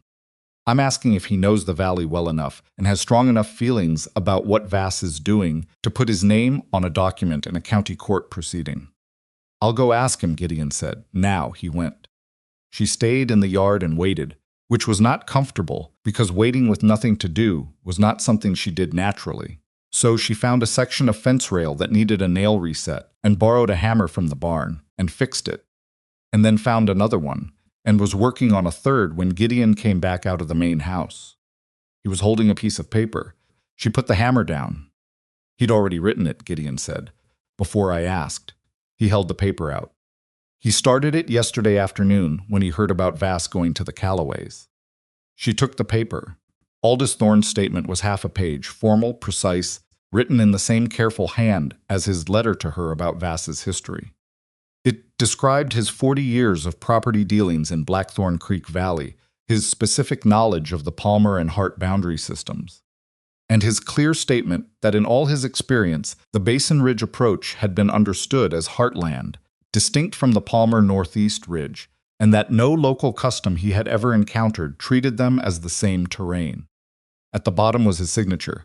She stood in the yard holding the paper and felt something in her chest that she was not going to examine too closely right now because there was still work to do and she needed to think rather than feel. She looked up at Gideon. He didn't tell you he was writing it, she said. No, he just did it. He just did it. Gideon had an expression that she hadn't seen on him before, exactly something between pride in his father and a complicated feeling about having underestimated him. I think he's been angrier about Vass than he's let on. For a long time. She folded the statement carefully and put it inside her coat. Thank you, she said. Don't thank me. I just walked into a room and asked a question. You walked into the room, she said. That counts. Tuesday came. The county court was held in the same building as the land office in Millhaven, in a room on the ground floor that smelled of old wood and pipe smoke, and was furnished with plain benches and a raised bench for the judge that was only slightly more impressive than the others. The windows were narrow and let in enough light to work by, but not enough to make the room feel anything other than what it was. A room where people came to argue about things that mattered and hoped the argument came out correctly. Elowen arrived 30 minutes early with Wesley and Gideon and Aldous Thorne, who had insisted on coming in person and who sat in the front bench with his hat in his lap and his spine straight and a face that communicated zero willingness to be anywhere else. Tom Calloway arrived 10 minutes later without his wife. He sat at the far end of the same bench and didn't look at Aldous Thorne, which suggested he had feelings about the morning that Vass had been at his property and was managing them actively. Sivert arrived from his overnight travel looking dusty and tired and sat behind them. He nodded to Gideon. Gideon nodded back. Caswell came in last, with a man Elowen hadn't met older, weathered, with the hands of someone who'd spent decades with a post driver. Donald. He sat beside Caswell and looked around the room with the evaluating expression of a man deciding what he thought of something. Vass arrived on the other side of the room with Aldridge, and two other men Elowen didn't know, possibly witnesses of his own, possibly just there for presence. Vass looked across the room at Elowen with the expression she'd first seen at her gate, the mild inconvenience expression, and she looked back at him and thought about the Fenwick family, and the Morrison operation, and the Kimball widow, and she felt something very cold and very steady settle into her chest. The judge was a man named Horner, who had the face of someone who'd heard a great many arguments about land and water and had stopped being surprised by any of them. He read the filed documents from both parties without comment, asked several procedural questions, and then indicated that the hearing would proceed. Aldridge went first. He made the coordinate argument, first trying to get ahead of Fordyce's report by suggesting the survey methodology was flawed, and Elowen watched Judge Horner's face during that section and saw the specific expression of a man who has read a Fordyce report before and is not particularly worried about his methodology. Then Aldridge pivoted to the local custom argument. He presented Mrs. Calloway's signed statement. He presented 2 additional statements from men. Elowen didn't know she suspected Vass had spent the weekend obtaining them that claimed local ranchers commonly understood the entire ridge system as integrated terrain rather than distinct parcels. Then Aldridge said something that Elowen had not expected. He said that the Hart family's channel project, regardless of where it was physically located, drew water from the Thorne Creek, and that the water rights question was therefore separate from the boundary question and potentially required its own proceeding. She kept her face still. She looked at Gideon. He was looking straight ahead. She looked at Aldous Thorne. His spine was still straight, his face still communicated nothing useful. The water rights question was real. She hadn't fully thought through it because the channel project had been framed from the beginning as a property and boundary issue. But the water in that channel came from the Thorne Creek, and water rights in Kansas were a distinct legal matter from property boundaries, and if Vass's attorney managed to introduce that question into this proceeding. Judge Horner said, "Mr. Aldridge, this hearing is a boundary dispute proceeding. Water rights questions, if any exist, are a separate matter and will be addressed separately." Aldridge said he understood, but felt the 2 questions were interconnected. Judge Horner said he would note Mr. Aldridge's position and proceed with the boundary question as filed. Elowen exhaled slowly. The Hart position was presented next. She'd prepared the materials with Gideon's help, the county records, the coordinate comparison, Fordyce's survey report. Judge Horner read the survey report with the careful attention of a man who respected Fordyce's work, asking 2 questions about specific measurements and receiving 2 direct answers from the report's text. Then she presented Aldous Thorne's statement. Aldridge objected conflict of interest, he said, the Thorne property being a connected party to the Hart position. Judge Horner looked at Aldridge. "Mr. Aldridge, you've presented statements from parties you compensated. A neighboring landowner's personal knowledge of valley boundary custom is relevant regardless of his position in the dispute." Objection noted and overruled. Aldous Thorne, from the front bench, made a sound that was not quite a word but communicated satisfaction. Then Sivert spoke. He described the Morrison dispute, what Vass's attorney had argued, how the boundary claim had been framed, the similarities to the current argument structure. He was careful, specific, and calm. Then Donnell spoke. He was less polished than Sivert and more direct. He had worked the Palmer North section and the Hart Basin Ridge in the same year. He said, and nobody not the Palmer family, not the Hart family, not any hand he'd worked alongside had ever suggested those 2 ridges were the same terrain.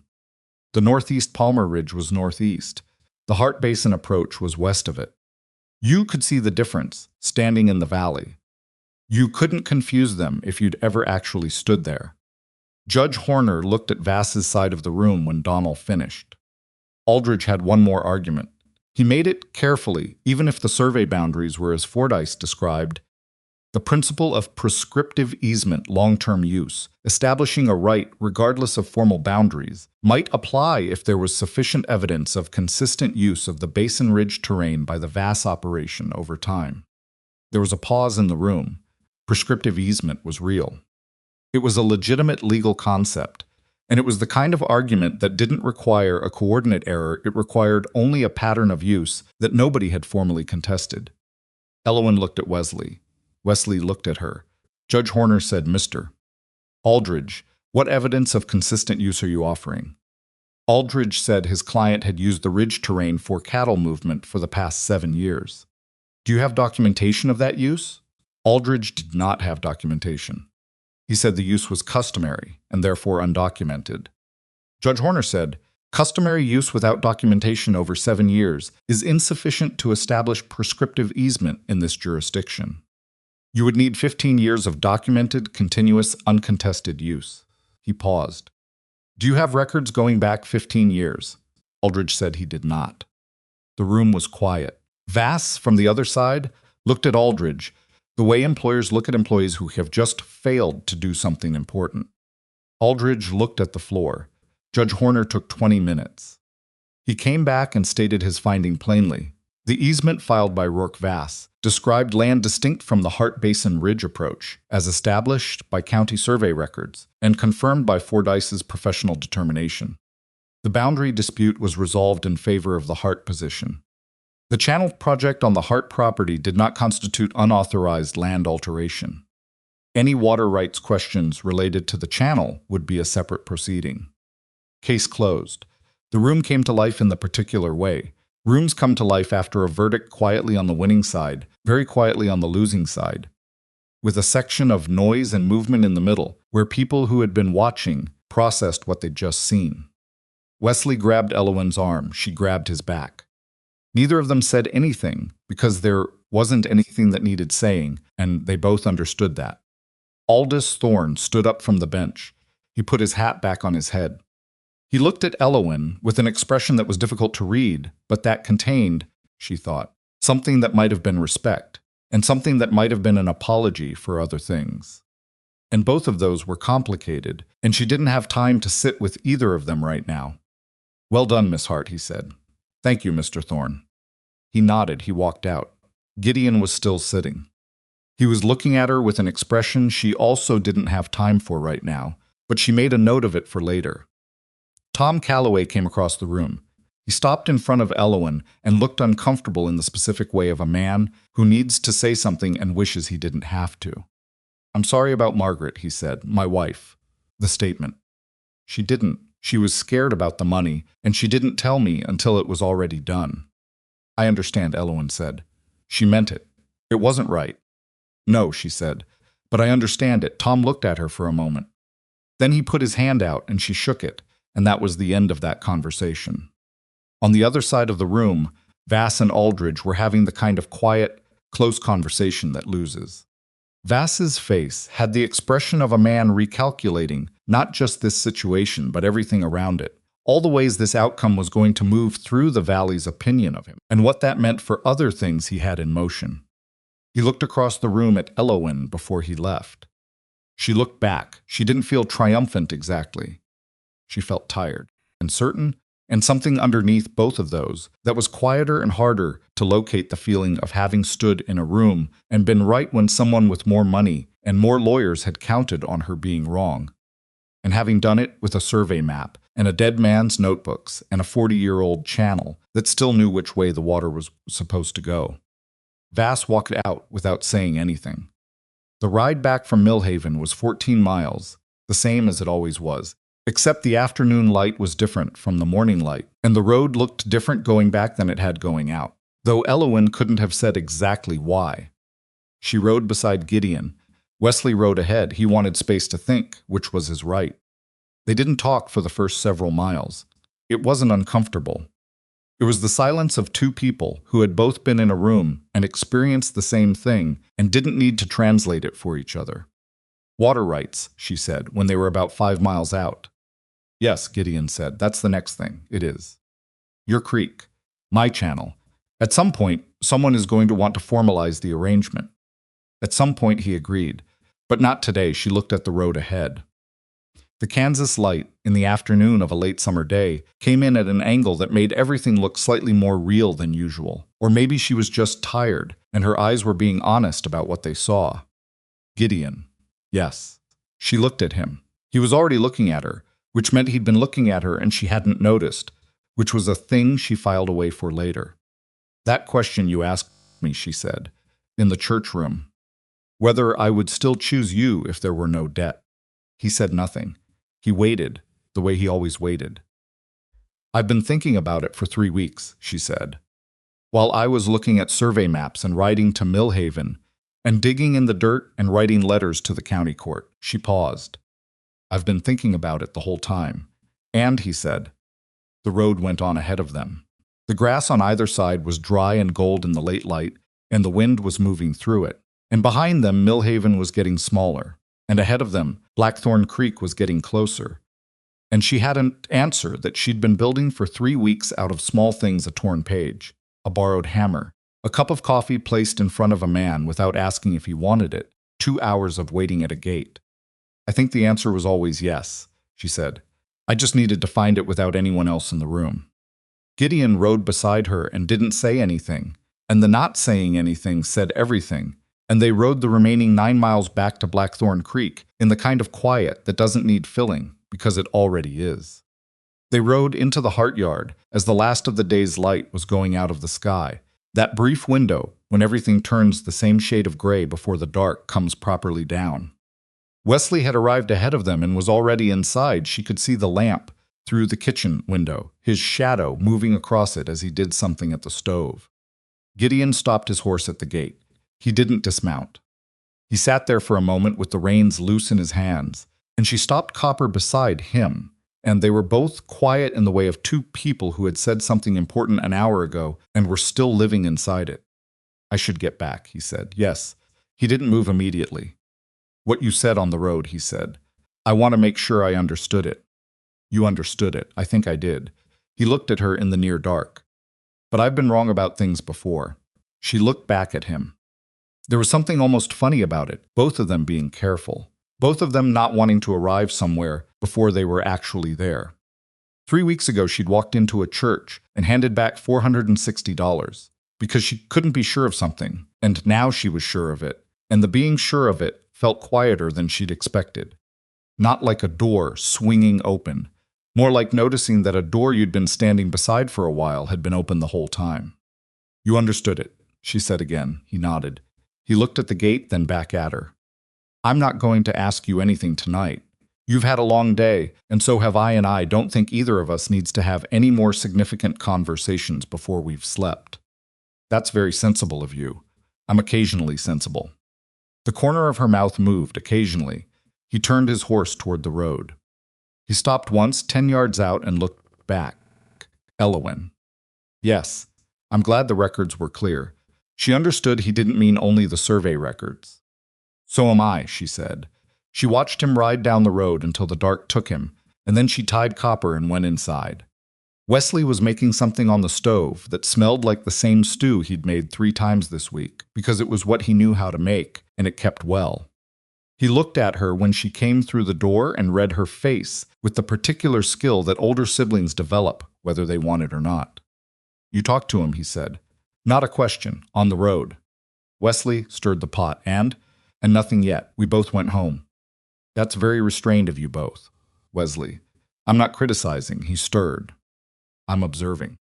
She pulled off her coat and hung it on the peg and sat down at the kitchen table. And the tiredness of the day landed on her all at once, not dramatically. Just weight. The kind that comes after something you've been holding finally finishes. The hearing was over. The boundary dispute was resolved. The channel was open. The cattle had water. She put her hands flat on the table and looked at them. There was still a faint trace of clay under her right thumbnail from the channel work a week ago. She'd scrubbed it twice and it hadn't entirely come out. "Wesley," she said. "What? I owe you an apology." He stopped stirring. "I made a decision at the church that affected you, and I didn't ask you about it first," she said. "The horses? Mother's silver service. I spent that before you knew I was going to do it. You told me afterward. Afterward isn't the same as before." She kept her eyes on the table. "And I know why I didn't ask beforehand, because I knew you'd say don't do it. And I would have had to either go against you directly or go along with something I couldn't do." She looked up. "That wasn't fair to you. Deciding things that affected both of us without giving you a real choice in it." Wesley was quiet for a long moment. The silver service money went into the envelope that Gideon tore up and scattered. He said slowly, "Yes," which freed him to make that decision, which meant there was no debt, which changed how everything after that worked. "Yes." He turned back to the stove. He stirred the pot again. "I've been angry about it," he said, "off and on since it happened. Not constantly, but when I thought about it." He paused. "And I've been angry about being wrong. Because when you showed me the channel map, I thought it was unlikely. I thought the channel was a long shot, and Vass's money was real, and the sensible thing was to take what was offered." He turned around. "I was wrong about that." "You weren't wrong," she said. "You were working with what you could see. I was working with a guess. A guess that turned out to be the whole thing. A guess that happened to be right." She looked at her brother. "Being right doesn't mean I handled it correctly." He looked at her. He had their father's face. She'd thought that for years the shape of it, the particular set around the eyes, and right now he looked older than 28. Not old, exactly. Just weathered in the specific way that the past year had weathered him. "You could have married him for the wrong reasons," he said quietly, back at the church. I wanted you to, and I knew the reasons were wrong even while I wanted it. He set the spoon down on the edge of the pot. So we're probably both apologizing for things here. She looked at her brother for a moment. Probably, she said. He served the stew. They ate at the kitchen table without much talking, and the food was better than it should have been again. And outside the Kansas dark settled in completely, and the wind came up the way it did in late summer, warm and purposeful, moving through the dry grass and the recovered basin and the open channel that was still running in the dark, finding its way along the limestone grade her grandfather had cut 40 years ago. After supper, she went to the study. She lit the lamp and sat at the desk, her father's desk, still carrying the faint smell of his pipe tobacco even a year after his death, which she'd never been able to decide was a comfort or a sadness, and had eventually concluded it was both, and she opened the bottom drawer. She took out the copy of Fordyce's survey report. She took out Grace Alderman's statement. She took out the letters from Tom Calloway and Sivert and the contact Gideon had arranged. She took out Aldous Thorne's signed statement, which she'd kept separate from the others because it was the one she'd looked at most in the days before the hearing. She spread them across the desk. She was not organizing them for any practical purpose. She was looking at them the way you look at things after a fight is over, when you can finally take in the full shape of what you built and how you built it. She thought about Rourke Vass. She had no particular satisfaction about him. She'd expected to feel something, the specific pleasure of watching a scheme fail, of seeing someone who had counted on your weakness encounter your strength instead. But what she actually felt was more complicated than satisfaction. She felt a version of what she'd felt reading about the Fenwick family and the Morrison operation and the Kimball widow, a kind of weariness on behalf of people she'd never met, who'd stood in the same position she'd stood in and hadn't had the same combination of resources and luck and timing that she'd had. The records were the records. The survey was the survey. But the Morrison family hadn't known about Fordyce, or hadn't known soon enough, or hadn't had a Gideon Thorne willing to send a letter on the same day he first saw trouble forming. The Kimball widow hadn't had a father who'd spent 12 years teaching her to read a land document. The Fenwicks had fought for 2 years because they'd believed in the rightness of their position and hadn't had the specific combination of documents that could make a judge see it quickly enough. Being right wasn't enough. She'd known that, but she understood it differently now. She looked at Aldous Thorne's statement.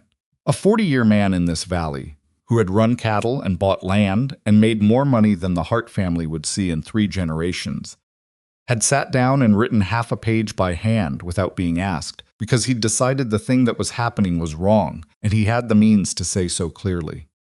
She thought about what it would take to become that person. Not the money, the willingness. The decision to put your name on something when it would be just as easy not to. She folded the documents back into the drawer. She went to bed. The water rights question came up 9 days later. She'd known it was coming. Gideon had known it was coming. The channel used Thorne Creek water, and the formal arrangement for that use needed to be documented before anyone else decided to make a problem of it, including the county water board, which had been known to take an interest in creek diversions, once they'd been brought to the board's attention. Gideon rode over on a Wednesday morning with a draft agreement that his father's attorney had prepared. He sat at the kitchen table. Wesley was there, which was right, since this involved the Hart property, and they read through it together. It was a shared use agreement. The Thorne property granted the Hart property the right to draw water through the channel at a specified seasonal rate, defined in acre-feet per month, limited to the dry months of May through September. In exchange, the Hart Basin would be available as a secondary watering point for Thorne cattle during those same months, reducing the southern detour by 2 miles. There's a clause here about maintenance, Elowen said. Joint maintenance responsibility, Gideon said. Each property is responsible for their section of the channel. The midpoint is defined by the survey markers, and if one side doesn't maintain their section, the agreement allows the other party to perform the maintenance and recover the cost at the next seasonal settlement. Wesley looked at Elowen. That's reasonable. It is, she said. She read the rest of it carefully. It was a well-drafted document, fair, specific, built to last rather than to favor one party in the short term. She said as much. My father's attorney is thorough, Gideon said. Your father's attorney is very good, she said. We should probably have our own attorney review it before we sign. That's sensible. We don't have an attorney, I know. He paused. There's a man in Millhaven named Tremont who does property work. He's not expensive, and he knows the county records. I can give you his name. Wesley said, You're recommending an attorney to review a contract your family's attorney wrote? Family's attorney wrote a fair contract, Gideon said. If Tremont finds something I'm not seeing in it, I'd like to know. Wesley looked at the document, and then at Gideon, and then at his coffee cup, which seemed to be where he kept his more complicated thoughts. They sent the document to Tremont. He reviewed it in 4 days, suggested 2 minor clarifications on the maintenance cost recovery clause, and returned it with a letter saying it was one of the more straightforward water-sharing agreements he'd encountered in his practice, which Elowen suspected was Tremont's version of enthusiastic praise. She and Wesley and Gideon and Aldous Thorne signed it on a Monday morning at the kitchen table, with Caswell and Abe witnessing. It took 20 minutes, and nobody made a speech about it. Afterward, Aldous Thorne stood up from the table and put his hat on and looked at Elowen with the expression she'd been trying to categorize since the day of the hearing and still hadn't fully resolved. I owe you a direct statement, he said, about the arrangement I made with your father. The room went quiet in the way rooms go quiet when something that's been present for a long time finally enters the conversation. It was wrong, Aldous said. Calling it a handshake arrangement doesn't make it less wrong. Your father was in a desperate position, and I offered him a solution that cost him nothing he could put a number on and everything you could. He looked at her steadily. I was a practical man making a practical arrangement, and I didn't ask whether the arrangement was decent. I'm asking now after the fact, which is too late. But I'm asking. Elowen looked at Aldous Thorne. She thought about the church, and the dress with the small buttons, and the 40 minutes braiding her hair, and the moment in the preparation room when she'd realized she didn't have an answer to Gideon's question. I'd like to think my father would have renegotiated the terms if he'd lived, she said. He wasn't a man who didn't know the difference between a business arrangement and a person. He wasn't, Aldous said. I knew him long enough to know that. Then let's say the arrangement was made by 2 men who were both scared about money and not thinking clearly about everything else, and that what happened after was better than what was planned. She paused. And leave it there. Aldous was quiet for a moment. Then he nodded. That was the end of that. He shook Wesley's hand, and her hand and Gideon held the Aldous Thorne. Aldous walked out into the Hart yard for the first time as a man who wasn't owed anything and didn't owe anything, and he got on his horse and he rode home. Wesley looked at Elowen. She shrugged slightly. That was decent of him, Wesley said. It was. Took him a while. Most decent things do, she said. Gideon asked her to ride with him that afternoon, not to look at the channel or the property boundary or anything practical, just to ride. She said yes. They rode south of the Hart property toward the open grassland that ran for several miles before hitting the first fence line of the neighboring range. The dry summer had burned the grass gold, and in the afternoon light it moved in waves that looked like water, which struck her as one of the stranger symmetries the valley offered. They rode without a destination, which was something she almost never did. She moved between points, always, with purpose in the direction. Riding without a destination felt slightly irresponsible and also, she discovered, very pleasant. They'd been riding for about 30 minutes when Gideon stopped his horse. She stopped Copper beside him. He was looking at the grassland, not at anything specific, just at the valley, the way it lay out in front of them, the channel visible from here as a thin line of darker green where the water had already begun to change the vegetation along its path. I want to ask you something, he said. All right. He looked at her.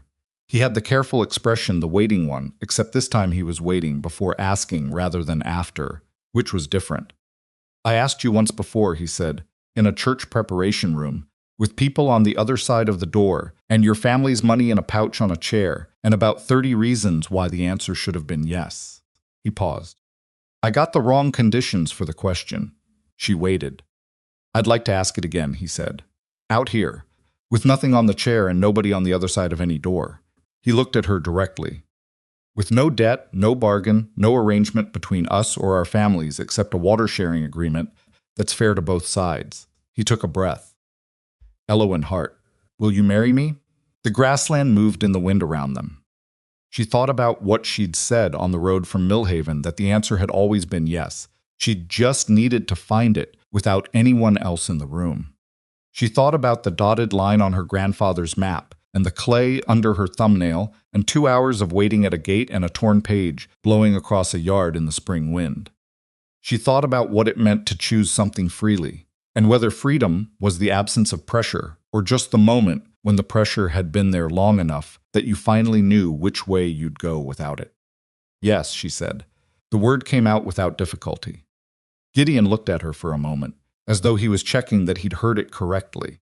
Then something in his face moved that she hadn't seen before, not the careful stillness or the waiting patience, but something underneath both of those, something that had been held back for a while and now didn't need to be.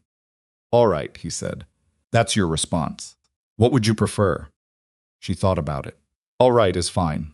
He reached across the space between their horses and took her hand briefly. Not formally, just took it, held it for a moment, let it go. It was a small gesture, and it was exactly right. And she thought later that was probably when she understood completely what she'd chosen. They rode back toward the Hart property in the late afternoon. They were married in October. Not in a church. Elowen had done the church version once and had found it wanting. They married on the Hart property, in the yard, in front of about 30 people who included the Thorne family and the Calloway family, and Caswell and Titus and Dell and Abe and Sivert and Donnell and Grace Alderman, who came all the way from Millhaven in a wagon driven by her nephew and wore a hat with a yellow ribbon that was the most vivid thing in the yard. Wesley stood beside Elowen in the place where a father might have stood. He was not good at public emotion, which was fine because she wasn't either. They stood side by side, and she felt him beside her, the way you feel the particular presence of someone who has been in the room for your whole life and whose absence would leave a shape you wouldn't know how to fill. The ceremony was brief and plain. Vows they'd written themselves, which had taken 3 drafts cheat, and which were still not exactly what either of them meant but were close enough to be honest. A ring Gideon had ordered from a jeweler in the county seat, plain gold, which was what she'd said she wanted when he'd asked, and which he'd gotten exactly right. When it was done, people ate and talked and eventually drifted home as the afternoon went.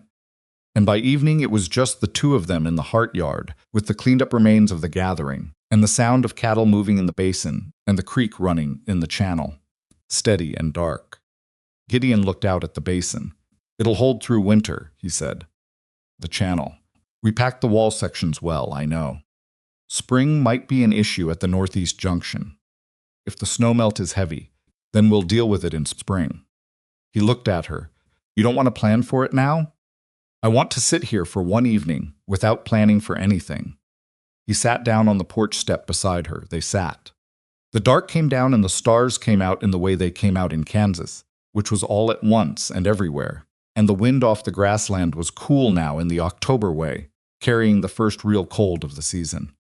She thought about Rourke Vass. She'd heard, through the particular mechanism of valley information that didn't require intention to travel, that he'd quietly settled a separate boundary dispute with the Ferris family to the east, settled in the Ferris family's favor, which had not been his pattern. The hearing and its public outcome had done something to his standing in the valley that money could repair slowly but not immediately. He was still the largest cattle operation in the county. He would probably still try things. But the combination of the survey report and Aldous Thorne's statement and Sivert's testimony about the Morrison dispute had put something into the public record that wasn't going away. And people who shared a fence line with Rourke Vass now had a clearer sense of what their own records needed to say. That felt like something. She thought about the Kimball widow, who hadn't known to check the coordinates. She thought about the Fenwicks, who'd known they were right and hadn't been able to sustain the fight long enough for that to matter. She thought about what it was that made the difference, not righteousness, not even intelligence exactly, but something more like stubbornness, combined with the right kind of vinness, combined with the right kind of information arriving at the right moment, combined with people who were willing to put their names on things. There was no formula for that, no way to guarantee it. You could be right and lose anyway. That was the part nobody told you when they talked about justice, that it was real and worth fighting for, and also genuinely uncertain in its arrival, and the uncertainty didn't mean the fight was wrong. She'd gotten lucky in some ways. She knew that. The records happened to be clear. Fordyce happened to be scheduled in the area. Aldous Thorne happened to have been watching Vass for 15 years with building frustration. Grace Alderman happened to have kept meticulous mental records of everything that had crossed the county land office for 20 years. And her grandfather happened to have cut a channel along the right limestone grade 40 years ago and marked it on a map that happened to still be in the desk when she needed it. Luck. But also, she'd walked the ridge alone. She'd ridden to Millhaven and sat in the records office for 4 hours. She'd written 7 letters and gotten Fordyce to the property before the window closed. Those weren't luck. She thought about what her father used to say, the thing about water and property lines. Water doesn't care about property lines. It goes where the ground tells it to go. If you understand the ground, you understand the water. She thought she understood it better now. The ground was everything that came before you, the choices and mistakes and careful works of the people who had stood on the same land and tried to hold it. The water was whatever you were trying to do with it. And understanding the ground meant knowing not just the legal boundaries, but the actual shape of the thing where it sloped, where it held, where it would give way under pressure, and where it had been packed solid by 40 years of weight and would never move. She'd spent the past month learning the ground. She thought she might spend the rest of her life doing that, and that it might turn out to be enough. Gideon said, "What are you thinking about?" "My grandfather," she said. Quiet for a moment. What about him? That he built something without knowing what it would be for. She looked at the channel, invisible in the dark, but present she could hear it. He cut that channel for his own drought. He didn't know there'd be another one. He didn't know I'd exist, or that it would matter to me specifically. She paused. He just did the work carefully, because the work deserved to be done carefully. That's a good way to live, Gideon said. I think so. He was quiet beside her. Not the waiting quiet. Not the careful stillness, just the quiet of someone who was where he wanted to be and didn't need to say so. She leaned against him slightly. He didn't make anything of it. He just shifted his weight to receive it the way you shift when something arrives that you'd been expecting for a while. They stayed on the porch until the cold made staying impractical. Then they went inside. The Hart property and the Thorne property remained legally separate for the rest of their lives. They discussed combining them more than once over the years, and had always come back to the same conclusion, that the water-sharing agreement was enough, that 2 properties with their own records and their own histories served both of them better than one combined holding, and that the boundary between them was not a wall, but a line that could be crossed in both directions, which made it a different thing entirely. Wesley married 3 years later a woman named Cecilia from the eastern county who had opinions about cattle management that Wesley initially resisted and eventually came to rely on completely. They took over the Hart operation together, and Cecilia turned out to have a talent for the financial side of ranching that neither Hart sibling had inherited from their father, which solved a long-standing problem. The channel ran for decades. It needed maintenance. The Northeast Junction did cause issues in heavy snowmelt years, as Gideon had predicted, and there were 2 seasons when sections had to be relined from scratch. And once a rock slide from the ridge above partially blocked it and took 2 weeks and 6 hands to clear. It was not a solved problem. It was a managed one. Every spring and every dry fall, someone walked the length of it and checked the walls and noted the places that needed attention, and the water moved through it regardless, which was the point. Rourke Vass sold his eastern holdings 5 years after the hearing and eventually consolidated back to a smaller operation in the northern county. He was not a changed man in any fundamental sense. He remained who he was. But the valley had changed its understanding of him, and that changed what was possible for him, and those are sometimes the only consequences that matter practically. Elowen never became the person she'd been in the church, the one the town saw when they looked at her, the beautiful young woman who needed to be placed correctly in the right man's keeping. That version of her had been real, in the sense that it had reflected something about who she was in a specific moment, but it had not been the whole thing. And the whole thing had turned out to require a drought and a legal dispute and several weeks of physical labor to become visible. She didn't resent the time it took. She'd once thought that being known quickly was important, that if someone couldn't see who she was immediately, the seeing wasn't worth waiting for. She understood differently now. Some things took the full season to become clear, and the ones that did were often the ones worth having.